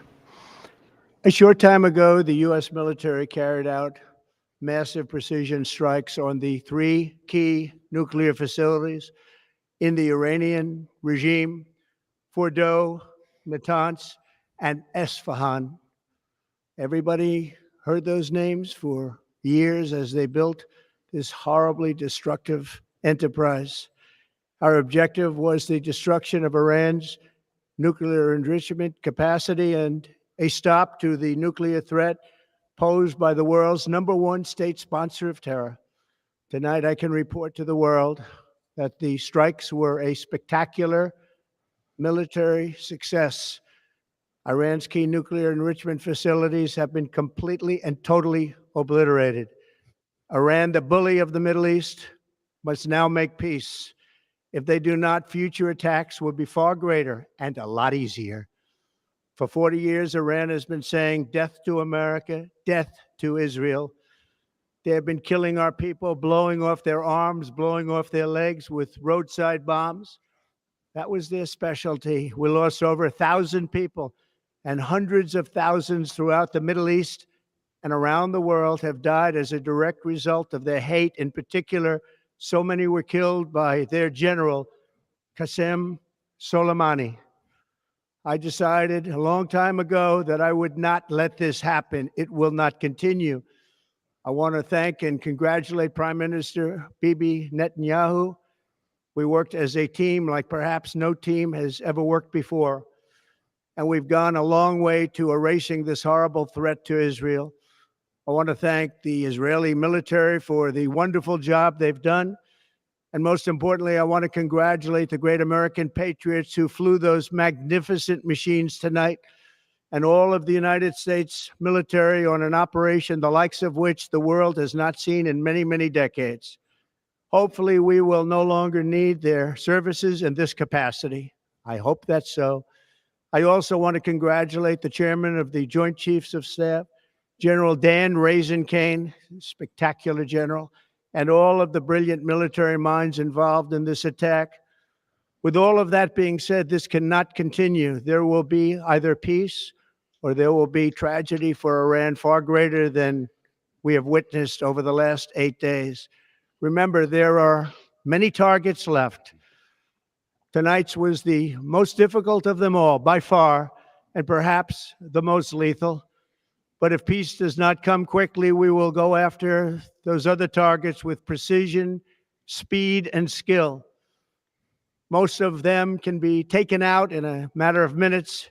There's no military in the world that could have done what we did tonight, not even close. There has never been a military that could do what took place just a little while ago. Tomorrow, General Kane, Secretary of Defense, Pete Hegseth will have a press conference at 8 a.m. at the Pentagon. And I want to just thank everybody, and in particular, God. I want to just say we love you, God, and we love our great military. Protect them. God bless the Middle East. God bless Israel, and God bless America. Thank you very much. Thank you. So very short, very to the point. It wasn't anything we didn't know. It wasn't anything that's shocking. I just saw a tweet, though, that I that? never thought I'd see in my lifetime. What's that? AOC is calling for Trump's impeachment. The sad part is I'm not even joking about it. She's actually calling for his impeachment. These people are a fucking joke. If I'm awake, by the way. Yeah, no, that's cool. Oh, here it is. Yeah, I see it now. AOC. And again, They know this is grandstanding. The president's disastrous decision to bomb Iran without authorization is a grave violation of the Constitution and the congressional war powers. It is not. He has impulsively risked launching a war and may ensnare us for nations. Sorry. It is absolutely and clearly grounds for impeachment. And it's not. And you know, one of the things that makes me angry about all this stuff is at no point can they ever just say, hey, I disagree with this, but thank you for our troops or anything like that, right? It's We always shouldn't have done this. right. He should have talked to us and we could have decided something. Not this on, and that's what it's getting tiresome. And I think America is getting tired because it's the same bullshit. Unconstitutional, racist, sexist, Hitler. And it's just over and over and over. Illegal, unconstitutional. It gets tiresome. It's the same message, like you just said, over and over again. And it just, and they just seem and they expect us. You lost how much support over the last couple decades? Your numbers haven't changed. Your message is the same. You're doing the same thing. Isn't that the definition of insanity? Yeah. Well, and we all know that they are a little insane. Joe, can you take it for about 30 seconds, please? Yeah. And I don't mean to veer off of talking, but it kind of equates to this. It's just I'm sick of it. And that's if they think I'm ever going to back a Democrat, they're high as hell because it's the same rhetoric. The same today, them throwing a hissy fit because Vance called Padilla Jose and then corrected himself. But they're okay calling us Hitler, fascists, Nazis. And the list goes on. I even called people out for it today, and they doubled down on it. And then you want me to back you up? You want me to vote Democrat when you pull shit like this? When you have AOC out there screaming impeachment? There's no war. There's no boots on the ground. We smacked Iran in the face. They've done worse to us. They've attacked civilians. They've attacked the military. And it's just, I can't say it enough. It's tiresome. Iran has announced that it will pursue legal actions against the United States. And look, this is how you know you've lost. When you're threatening to sue. Oh, God, they turned into Democrats. It's just unbelievable. I'm going to sue you. Let's see. The UN chief Gutierrez gravely alarmed by the use of force by the United States against Iran. Nobody cares what the UN thinks. Can I give a message to the UN? Yeah. Yeah, exactly. Representative AOC has now joined Representative Sean Casten in calling for impeachment. Okay. Can we call for their impeachment? No. Just trying to. I think one of the great quotes that was made is there'll either be peace or there'll be tragedy for Iran. And it's really their choice right now. Oh my God. Matt Fuller, Capitol Hill Bureau Chief. So exactly what authorization for use of military force is Trump using to bomb Iran? Who is that? Matt Fuller. Matt Fuller's? Yeah. Capitol Hill Bureau Chief. Oh, for who? Not us reports. That's what it's. Oh, gosh. Okay, so. But it's. AOC's I'm not the smartest crayon in the box, and I know that. And I know about the War Powers Act. Well, and it's not hard to do. And again, this is immediately into the politics of it all, right? They're just doing anything to try to make Trump look bad. Anything. And it's not like, look, they're not speaking to intelligent people. Actually, as Wicked Smack said earlier, they're the emotional people. They're the ones who are completely emotional. That's the base that they're trying to rally right now. They're not talking to logical people. They're not talking to people. And like I said, I don't want to expand beyond this. I want this to be one and done. Game over for our involvement. But they're going to turn this into a bunch of what ifs. And I'll tell you right now, if there's any retaliation by terrorist organizations or whatever, they're going to turn around and say, oh, this is all Trump's fault. This is all Trump's fault. This is all Trump's fault. But they were nowhere to be found prior for any sort of attacks on terror groups. Like, let me jump in on that, please. All freaking politics. Let me jump in because there's another idiot, Dash Dabrowski. Oh, God. So he's going on about how this is illegal, yada, yada, yada. So someone posted, not taking a position on bombing Iran. But hey, Grunk, how many bombings of foreign nations did Barack Obama authorize without congressional approval? Right. Barack Obama authorized multiple military actions without congressional approval, including airstrikes in Libya in 2011, Syria in 2014, drone strikes in Pakistan, Yemen, Somalia, often justified underneath the 2001 the Terrorist Act. Precise numbers are unclear, yada, yada, yada. But it's been done. And what's scary is so many people actually buy into this narrative.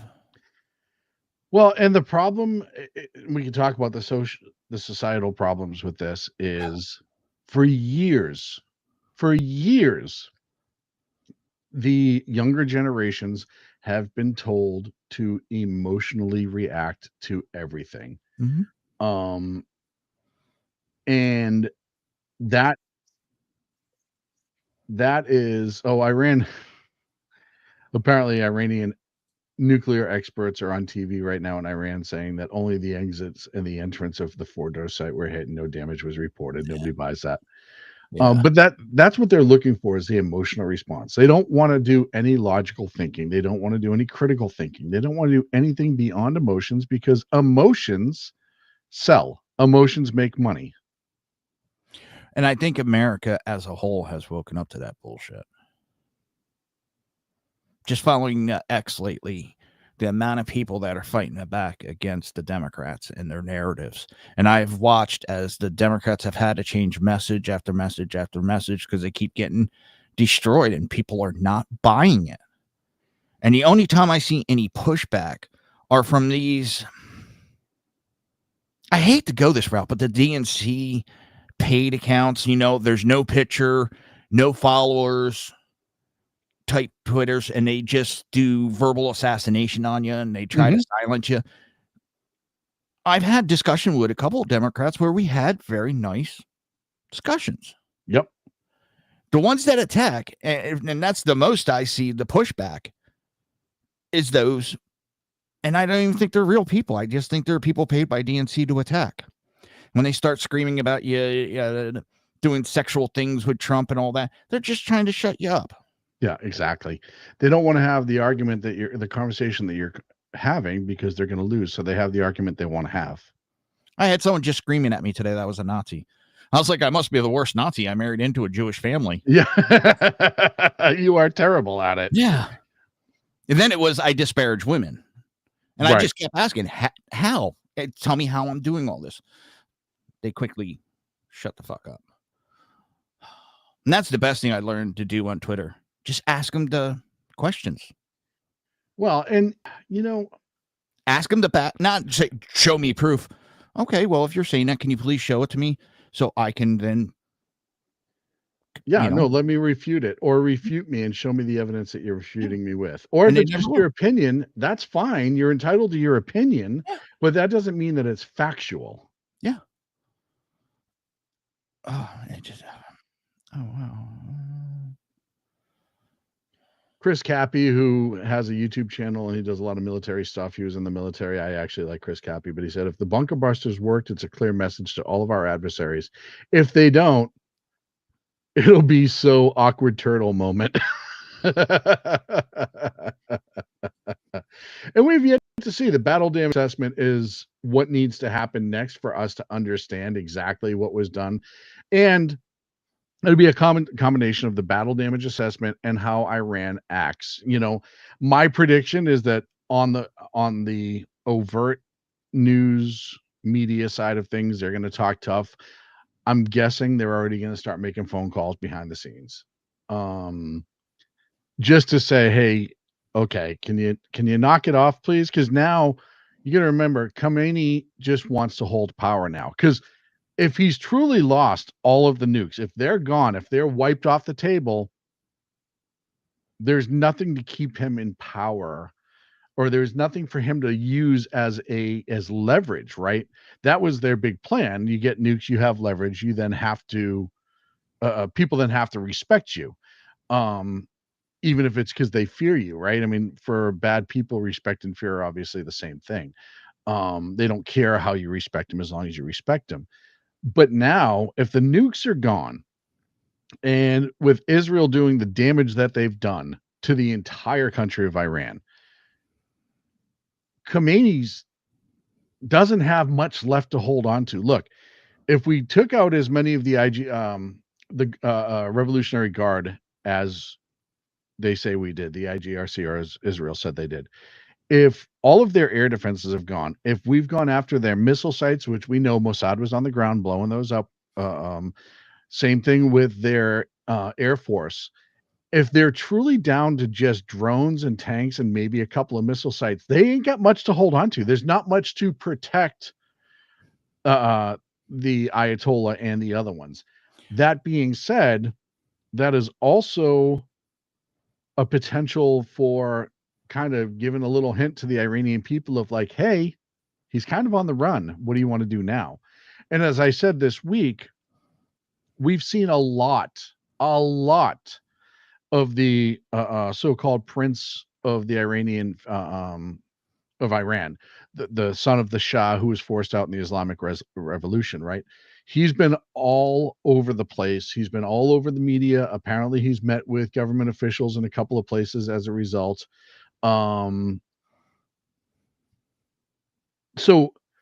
you actually do they have a plan in place to replace him? And I guarantee you some way, somehow, Mossad's already in there kind of maybe arming some people inside Iran. Because look, a lot of reports have come out over the last couple of years that the Iranian people they've had how many uprisings that we've known about in the media. And remember, they're cut off from a lot of things when it comes to the internet and all of that stuff. A lot of stuff we get from people who fled Iran that still have relatives in Iran.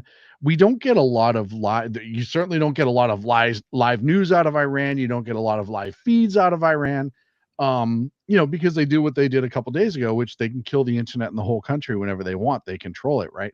So what we do know from other people telling us, and again, I don't know how accurate this is that the Iranian people are young. They're oppressed. Many of them are sick of this government. And you have essentially two factions. There are the people that are part of the Iranian military and the upper leadership that hold on and crave that power, like the North Koreans, like, the Russians during the Soviets. Those are the people that are in power. Those are the people that use fear and intimidation and violence to keep their constituents at bay, right? That's who they are. You remember, it's so funny. I remember all the Democrats being pissed a couple of years ago when the women's movement that was going up in Iran, where girls were being murdered and such for trying to westernize, for taking off their head coverings, for trying to promote women's rights in Iran, right? They were jailed and killed for it. And the Democrats were going nuts. Why aren't we doing more? Why can't we do more? We should do more. We just did more and they're going nuts. I don't want the U.S. to have a hand in regime change per se. Like, I don't want us picking and choosing winners and losers. If the Iranian people rise up and they force a change, that's a different story. Well, that's why I've been hearing that there's actually already a lot of and of course rumblings of uprising that are going on since Israel started attacking. And I wonder if Khamenei is even in Iran anymore. I have no proof on it. It's just a gut feeling that he might have booked his ass right out, knowing that Mossad and all that is on his ass. Now, I would get the hell out if I was him. Yeah. Well, and you wonder if he's going to flee to another country. You wonder if he's not. I mean, there's so many. Really, the Middle East doesn't want this anymore. They've gotten a taste of capitalism, and they love it. Well, for the most part. No, and like you said, you have UAE, you have Jordan, you have a lot of countries that have modernized around it. I mean, Saudi Arabia is forward-facing, modernized. They're still pretty old school behind the scenes, but it is what it is. But you're right. The entire Middle East has told Iran, we don't want this anymore. We don't want you acting like a dickhead anymore. You destabilize the whole reason. Look, nobody's going to want to go there on vacation anymore. No one's going to look at what it did to Lebanon. After the Lebanon war ended, Lebanon started to become a vacation spot until Hezbollah took root and grew because the Iranian government provided Hezbollah all the money and materials, and the Lebanese government couldn't stop it, couldn't do anything about it. Took a hit. Yeah, I mean, Hezbollah and Lebanon owns that entire bottom part of the southern part, rather, of Lebanon, because of Iran, right? So they destabilize everything in that region. Mm-hmm. Yes, Iraq is still a shit show. Yes, Syria is a shit show, but they're a contained shit show. Iran is not a contained shit show. It is constantly provoking war in the region. You have Egypt, you have Jordan, like UAE, Saudi Arabia. All of them are trying, the ones that signed on to the Abraham Accords, the ones who are making peace with Israel, the ones who are trying to find trade routes with Israel, yada, yada. They're all trying to move forward, and Iran's trying to drag them back. For the Iranian people, guy at the bar that's constantly running around poking everybody, trying to start. Trying to start whatever fight they can, right? And the Iranian people probably have enough internet where they see what life is like outside of Iran. And plus, a lot of them might remember what Iran used to be like in the 70s, where it was free and it was open, it was prosperous. Yeah, we propped up the Shah, and yeah, we did a lot of things back then that we probably shouldn't have, admittedly. But it was like Afghanistan was before the Islamic Revolution. It was a much more free and open country. The people could educate, they could prosper. They don't allow education in that country now unless you're you're a guppy follower. You do exactly what the Ayatollah says. They don't allow prosper. Chris Jericho? Yeah, exactly. They don't allow those people that don't get that joke. Chris calls himself the Ayatollah of rock and roll. They don't allow their people to prosper. They don't do any of that stuff, right? So they just keep their people at bay. Hello, Facebook user, in case I missed you. They keep their people exactly where they want them, which is submissive and essentially at the hand of the government.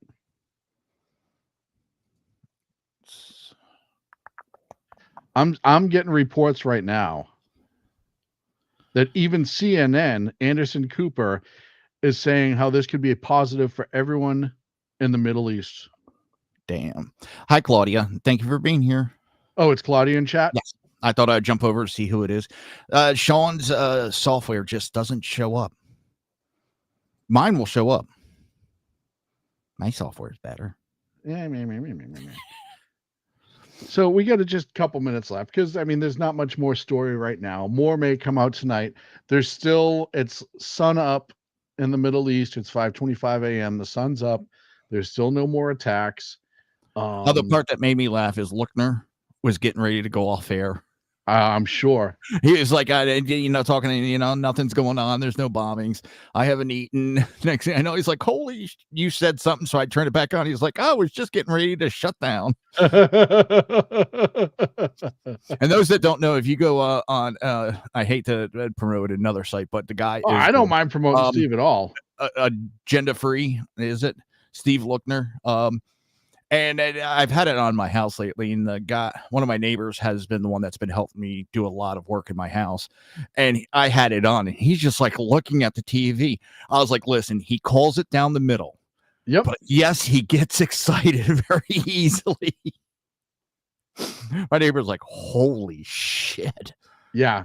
And I'll what's tell you funny, right, I've turned other people on to Lookner, and again, I don't mind promoting Steve Lookner because I actually enjoy watching him because, like you said, he shoots down the middle for the most part. He's quirky. He has his own little. The one thing I like about him is he actually gets excited about reporting, and he does a good job of just reporting and not. We're mostly commentary, right? This show was this specific episode was more reporting, so to speak, but we're commentating on what happened. He doesn't do that. He just pulls information. He puts it in front of you. He lets you decide. And he's got a lot of good sources, so he's definitely worth pays out checking a out. shitload of money for those feeds too. Oh yeah, he does. No, it was funny. And I did bring up my neighbor. I did my send neighbor, him to my friend Ryan the other night. That's funny. And my neighbor is, as he put it today, because we were talking today or yesterday, and he saw some of the tweets that were going by. He goes, "You tell him your neighbor, the Puerto Rican New Yorker, said, if you don't like to get in the country, get the fuck out." Here's a Puerto Rican, and he is Trump supporter against illegal immigration. Oh yeah, conservative. Well, Puerto Rican's American. It's a territory for us, so it's not like that's overly shocking. He's like these people that come in illegally is bullshit. And what they want to charge nowadays is holy shit. Because he has his own little construction and he's been having trouble finding people. So he's like, let me just see what these people are like. They're like, oh, we get paid for 8 hours. It starts from the time you pick us up. You must buy us breakfast, lunch. You must drop us off at 8 hours. And you're going to pay us $250 every day. Yep. If the job takes us 2 hours to get there and another 2 hours back, we only work 4 hours. He's like, no. Pictures being released from the Situation Room while it was going on. Yes. I'll show these. I was going to show you that too. I just got sidetracked. Oh, it's going to be interesting. I'll tell you that. Yeah, the next couple of days are really going to kind of decide how this is going to go. And this is, anybody at the left is listening and you're thinking you're got all this power. You just had a No Kings Day. Okay. And I'm going to let that high number slide, the 5 million. I'm going to let that slide for the sake of argument. They were shooting for 3.5% of the population to show up for the No Kings. 1.5% only showed up. They didn't even get half of their projection to show up. So even if you go 5 million, okay, and they scream democracy, what's basically democracy? Majority rules, right? Right. Last time I was in math class, 77 million is higher than 5 million. I'm pretty sure you're right. Yeah. I'm not a mathematician. So democracy is telling you that we want what's going on with Trump. Yeah. Plain as day. Secondly, if Trump was acting as a king, none of those protests would have been allowed to happen. A king does not allow opposition. Am I wrong? No, absolutely not. It wouldn't even stand. And if we're Nazis and Hitler, and I'm not making threats, this is not a threat. But if I was a Nazi or he was Hitler or Nazis, you speaking out, well, wouldn't they be put to death if we actually were under the Nazi regime? And it's not a threat. I'm just making a correlation here of the rhetoric that comes out from the left. So what we're going to be hearing is just going to be that rhetoric. It's going to be propaganda. They're losing. Even my 80-some-year-old mother went to me the other day going, holy shit. They are out there screaming their heads off. They're in disarray, aren't they? Mm-hmm. She's like, I can even see this, that they're just out there throwing everything against the wall. and it's going to get worse the next couple days. So, sorry for that rant. No, I get you. You're all right.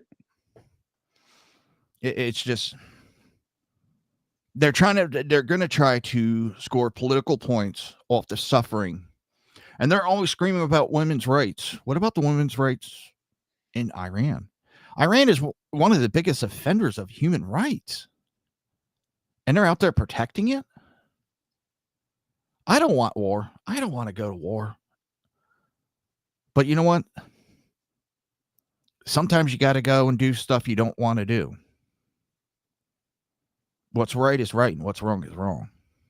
Yeah, and sometimes an opportunity presents itself that you can't get away from. How long and have we ignored Iran? Oh, I know. And like I said, I read to you earlier. I mean, I read to you earlier from Buzz Patterson, all the Americans that Iran has killed in the past, and how many were killed by these terrorist groups that we're funding now. American ships were hit recently in the Gulf by the Houthis, who were funded by the Yemeni shipping in the. I mean, there's a whole list of reasons. Now, I'm not saying boots on the ground. That's not warranted. Right. Let me say, not right now. Information can change, facts can change, situations can change. But I don't want it. No. I don't want it. We don't need it. That's not our issue. And unless something unbelievably dramatic happens. Yes. Well, that's what I'm saying. It would have to be. Well, you said. It would have to be unbelievably dramatic for it to happen.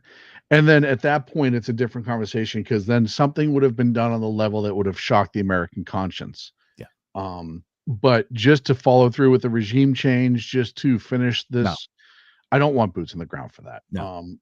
Like I said, I don't want boots on the ground for bombs. Yes. I don't want boots on the ground for anything. Except line dancing. By and large, like I said, it would have to be a majorly dramatic incident in order for me to be like, okay, we need to fight this war. But unless, barring that issue, I don't want any boots on the ground at all whatsoever. End of story. I don't want us to be fighting forever wars. I don't want us to be fighting other countries' wars. I don't want us to be doing any of that. But I also understand the fact that when you have a tactically required situation where you have an opportunity that you may not have an opportunity. Look, for a lot of people, let me phrase this differently.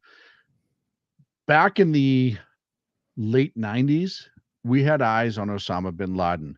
We knew what he was about, and we had the opportunity to take him out. In Africa, we had CIA watching him. We knew what he was capable of. We knew what he wanted to do back then. Bill Clinton said no. Nope. Could have all been. And what happened? A whole bunch of Saudis got onto a plane at his funding or at his direction and attacked us for 9/11. Now, I know there's a whole bunch of people say, oh, 9/11, wait a minute. Now there's a whole, that's not my point. You can, the conversation about what happened in the buildings, you can have all you want. I don't get into those conversations because I think it's ludicrous just to have the conversation, because nobody ever has a reasonable conversation. They get emotional in a second. But the simple fact of the matter is, the guys who hijacked those planes were who they were. And we had that opportunity to kill him. We didn't take it. We've had other issues where we have taken it and it's worked out, where we haven't taken it. My point is, when something is presented to you, sometimes you take the opportunity. You just got to go. I mean, that's the thing. Like CNN's reporting that Israel is now saying any further actions will depend on how Iran responds. Supreme Leader, Alphabet Soup said the U.S., quote, will be harmed and suffer heavier blows than in the past. Well, yeah, they can say whatever they want. He's going to huff. He's going to puff. Well, for Israel to turn around and say, essentially, look, Iran, the ball is in your court to do with what you see necessary, and we will let you decide what's going to happen here. Actually surprises me because I honestly expected Netanyahu to go straight to the jugular. And I think this I might wouldn't, have I wouldn't blame him if he did. That was my expectation, is that well, I think the strike just, I don't think that's not the jugular I'm talking about. I'm talking about absolutely destroying every piece of government building facility and Okay. members of Iran until it's nothing more than rubble. I fully expected Israel to do that. So for them to turn around and say, okay, ball's in your court now, it's actually, I mean, I'm glad. I'm actually glad for that because I think that's a good way of gauging where Iran is at. And I think it shows the world, hey, we're not doing this just to do it. Yeah, but We how had much an was also issue. Trump saying, we're going to help you, but And maybe, and that's a maybe that's the speculation on my case. part. There's no basis of fact. It's just something I'm throwing No, out there. and Trump could have look 2 weeks ago when all of this started, or a week and a half ago, however long it is now. I said just by the sustained bombardment of Iran by Israel, I said, "Oop," Trump said to them, "Go get them, boys. You do what you need to do. We'll back you on it." And then for it to keep going how it has been, and we all knew the potential was there from the beginning that we may be dropping some ordnance. I said on my show this week, if it's just hitting these targets and getting out, I'm fine with it. And it's not because we're playing world police. Look, if we started getting it into the issue in Myanmar and started picking winners and losers and dropping bombs on, one side or the other in Myanmar, I'd be like, what the fuck? Why are we even involved in Myanmar, right? And there's a huge civil war going on in Myanmar. There's other civil wars going on, which we just brokered peace in the Congo. That was an issue. Iran is a different animal because, as I said earlier, Gaddafi, Hussein, they were all narcissists. They were about power. They weren't religious zealots. They were just strong men who wanted to stay in power and would murder people around them. As we talked about before, Gaddafi came around near the end, and then Hillary and Obama decided to murder him for no reason. When he was actually starting to play ball and he was actually like in a position where we could work with him, even if he wasn't a great person. That's just part of life sometimes. I've worked with a lot of people that weren't great people that I've had to do business with. That's just the nature of the beast. Yeah. So, but when you come to Iran, when you come to the leadership in Iran, you come to who they are as people, what they believe in, and they don't believe you and I should die. They're arming these people, as I said before. They want us dead. They don't care. And when the opportunity presents itself to eliminate that faction off the face of the planet before they have nukes, before they can do any of that, yeah, you go for it as quick and decisive as you can and as vicious as you can, and then you get out. Also, one of the things that kind of had me a little snickering, all this and certain news went under the radar. Something you broke, what was it, last night on my show? Which one? The Minnesota shooter. Yes. And that's been under the radar. Way under the radar. Time. And that's Way huge. Under the radar. Huge. I've been trained by the U.S. military off books, and Tim Walz hired me to kill Senator, what is it, Colbert? Go ahead. Amy Klobuchar? Yeah. That right there. Oh, that's just the rhetoric. That's nothing. Now you don't want to believe what's written. Do I believe him? To be honest, no. I think he's a raving lunatic. Yes. Do I think he's right or left? No. I think he's just a raving lunatic that wanted fame. But yeah, that going under the radar. And that was big. Sorry, I'm reading a lot of my responses to tweets, and I'm just watching absolute lunatics. Yeah. I'm not getting any responses. That's the funny. Look at this. I'm glad I've dealt with enough lunatics the last couple of days. I So told somebody you. said, hold on. Somebody said, how is it self-defense? They threatened to attack the U.S. if he bombed Iran and not if he refused to. This was to Article 2 and people not understanding. He said none of the conditions were met. And he said, this isn't short-term limited military action. This is Trump trying to start a war with Iran so he can say he said war and be painted in history as a war hero instead of a creep, criminal, and buffoon. And that's where I said, you've been devouring too much MSNBC. And that's the thing. It's like I they love when ignore. they'll flip out about that, but when they, you just watch Fox too much. Oh, you mouth breathing. Yeah. Yeah. You know, what's funny is, and I tell everyone this, and I know none of them believe it, but I don't even have cable at home. Same here. I read a lot of my news sources. I don't watch TV. I don't watch news networks. The only clips that I get from news networks are usually ones I find online. I don't watch them. I watch stuff. My other on question for that YouTube. person is, he said, you know, all this is going to do now is Iran is going to, it's the same person, is going to use nukes, right? I thought they didn't have them. Hysterical to me. He said, it will rise to the level of war. Iran has already threatened to nuke DC if the U.S. bombs Iran. And I said, with what musicians? Please explain. Which ones? A typo.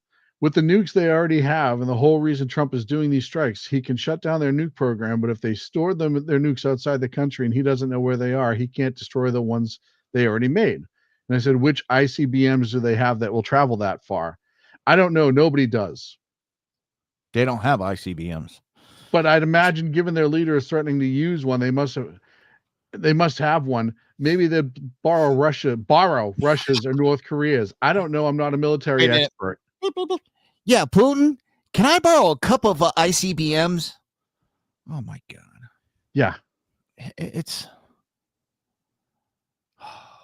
And what I was going to, it amazes me because I know some of those posts we both posted on, and it's the ones that take off are some of the weirdest ones. It's the rhetoric that they come at you with, the emotion. And that's exactly what this is. This is all emotional. Yeah. No fact. Well, I think he's trying to start. Some of the most conspiracy theorists I've heard lately are on the left. He's sending troops into Los Angeles because it's a test to see if he could declare martial law and declare himself supreme leader. Yeah. It's amazing how they keep trying to make everything about his need for power. He's already the president. He's already the most powerful man in the world. Mm-hmm. He already is. Before that, he was one of the richest men in the world. He already has all of that. Well, did you hear doesn't Jessica need today? to obtain more power. The U.S. is the most powerful country on the planet, and he is the president of it. So why would he want to rule over a country like Iran that is absolutely destitute and a shit show? Yeah. To say he can stand on ashes? It's the dumbest argument I've ever heard, ever. The other one I heard, Jessica from the 5. There was a post. Don't even talk about it. I hate her. He increased his wealth by 40% by being in office. He lost $1 billion fucking dollars. And they just throw stuff out there. Yes. Mission ready, man. What a moron. The TDS is strong with that one. Yeah. And then when I told her or him, I don't know what it is. I said, look, MSNBC, stop devouring so much MSNBC. And they say, I don't know who MSNBC is. Earlier in the conversation, they were trying to tell me how great AOC is and she's working for the people. And I said, you know who AOC is, and they're from overseas, England, it looks like. You know who AOC is, but you don't know who MSNBC is? Get the fuck out of here. Oh, I love the people from overseas because me and you were going back and forth with the England people not too long ago when there was a shit show going on over there. Well, you're in the United States. You should keep your nose out of it. Yeah. But you can stick your nose in. It's amazing. Yeah. It's amazing how, well, and this is the problem with how the rest of the world sees America, right? They look at us like the world police, the world piggy bank. Like they can say whatever the fuck they want about our nation, but we need to stay everything out of theirs and how we can't reach, yada, yada, yada. America's always involved in things, but you guys are always jumping in and talking about our politics, et cetera, et cetera, et cetera. And then when Trump comes out and he says, hey, look, new tariffs, because we're not playing that game anymore, and we're going to have people pay their share instead of us, our taxpayers, taking it to the face all the time. We're not going to fund all of these things that have been funded all over the world that none of you other countries are funding because you can't afford it. And we're going to focus more on our people and our taxpayers and our voters and our civilians. And they all freak out about it. How dare he? How dare they? And it's mind-boggling. It blows me away. And the reason for that is we've had so many presidents capitulate and give the House away. Yep. That it has literally made all of these welfare queen countries unbelievable. Yep. Unfreaking believable. And the best one right now is Zelensky in Ukraine. He came out this week saying, "Oh, we have to get $40 billion a year from the U.S., blah, blah, blah, blah, blah." It's like, hold on, homie. Where do you get off telling us what you need to get from the U.S.? Like, we'll tell you what we'll give you. You deserve. Yeah. Well, the other one that made me really laugh, that I've gotten a lot of an emotional freak out from the left, the dashes. I use ChatGPT to, I'll write what I want to write and have it ChatGPT, just like a spell check, go over it, make sure everything's fine. ChatGPT has a habit of putting dashes in. Oh, yeah, and they hate that.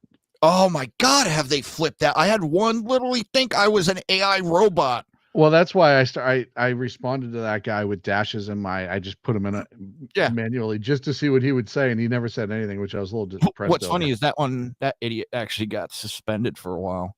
Yeah, because he started telling me to terminate. I need to terminate myself. According to Supreme Leader Ali Khamenei, warns the U.S. will be harmed and suffer heavier blows than in the past. I mean, like I said, I understand that all of this stuff could happen, but I want to see, like, all of these people. And Khamenei's going to say what Khamenei says because he's Khamenei. He's out of his fucking mind. Oh, Trump just came out 6 minutes ago. On what? X? Truth, but I found this on the IL Red Alert. I just happened to have that page up and I refreshed it. Yeah. And they posted, Donald Trump, any retaliation by Iran against the United States of America will be met with force far greater than what was witnessed tonight. Yeah. Thank you, Donald J. Trump, President of the United States. And I think Mr. I love his tag of "thank you for your attention to this matter" on a lot of things. But go ahead. I'm sorry. It's just Khamenei. He's tell me a leader over in the Middle East that doesn't love to thump their chest and I'm big and bad. Yeah, we get something going on. You're going to get smacked even worse than you did tonight. Yeah, just be smart. That. You might have a chance to stay the leader of your country. Just take your ass whooping. Go in the corner, lick your wounds, learn a lesson. Yep. And they look, I understand. You have to understand the ideology. It's the same thing with Putin. It's the same thing with all of these strongmen, right? And this is why they freak out about Trump, because Trump doesn't play into their bullshit as much. One of the things you have to understand, they only understand force. And even when they are pushing back, a lot of it's hot air, right? They do that strongman theory, not for Americans to see, but so they can play it in their own country. And look, we're standing up to the great Satan while they decide what to show their people and what not to show their people. Yeah. It's all an act. And what they say forwardly, I mean, remember Saddam Hussein was like, oh God, Baghdad Balab. Right, the Americans are killing themselves at the gates because they know they can't overcome the Iraqi. And as he's saying that, you had a whole bunch of 19-year-old Marines riding an M1 Abrams in the background, just kind of waving at the camera as he's sitting there, like, "Oh, the Americans are dying at the gate, and they'd kill themselves instead of fighting the Iraqis, and they're so afraid." He wasn't saying that for the world. He's saying that for the Iraqis that they're going to show it to. The same thing happens in Iran. They say things so they can show their people the rhetoric, not for the rest of the world. And people don't understand that. Your boy tweeted out. Which one? I have a lot of them. Swalwell. Oh, good golly. Oh, God. This is like a 5-paragraph. Oh, where is little Eric? Oh, I mean, he went into it. Donald Trump is not a dictator, and Iran cannot have nuclear weapons. That's why in a democracy, Congress exists. Oh, Trump's yeah. action without I'll read pursuing Go ahead. proven congressional authorized diplomatic efforts threatens to mirror the United States in another endless Middle East conflict. Congress should have been briefed, voted. They can't even vote on a fucking budget. Well, and you know what that is? And this is the exact like ridiculousness. This is them saying, we weren't told and we should be told and blah, blah. And it's like that. You don't have to. Article 2, the war powers of 73. You don't have to. The president has the unilateral authority to do limited strikes.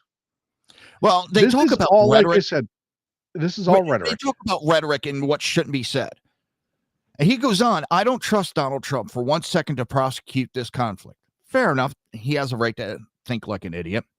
He ran for Yes. office promising no new wars and is adding wars to the globe. Now, what other wars have we got involved in? Because he put an S at the end of it. He's corrupt and incompetent, and he's surrounded by cult followers who can't speak truth to power. Now Congress must prevent this conflict from spiraling out of control. You couldn't. We'll always stand with Israel and should protect their skies from Iranian attacks. But my priority is keeping U.S. troops from being deployed into Iran. But you want to put troops into Ukraine, you fucking piece of shit. So someone else responded of, don't worry, Eric, China is still safe. I'm how that man is not kicked out of office. I'm who's that New Yorker that got thrown out of the house? Because he was being accused of stuff. Yes. I know And he he eventually got found guilty, but he was thrown out before the case even happened. Exactly. But yet you have a guy who had an affair with a Chinese spy, and he still sits on intelligence committees.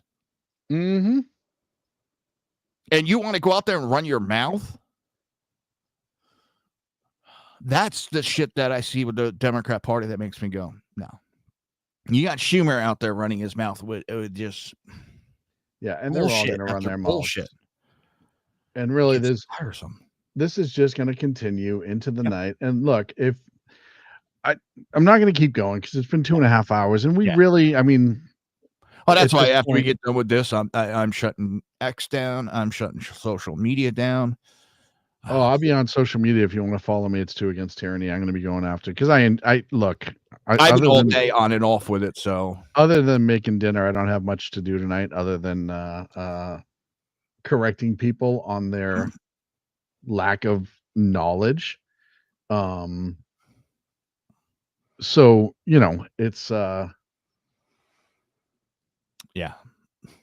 It's fun for me, and it just wears me out. So then I'll go to bed and I'll be happy. But folks, that's it. We're going to get going. Thank you so much for joining us. For those who did, I know this was last minute, and I know it wasn't published anywhere. It's just this was a major news issue, and we at least wanted to commentate it as a network.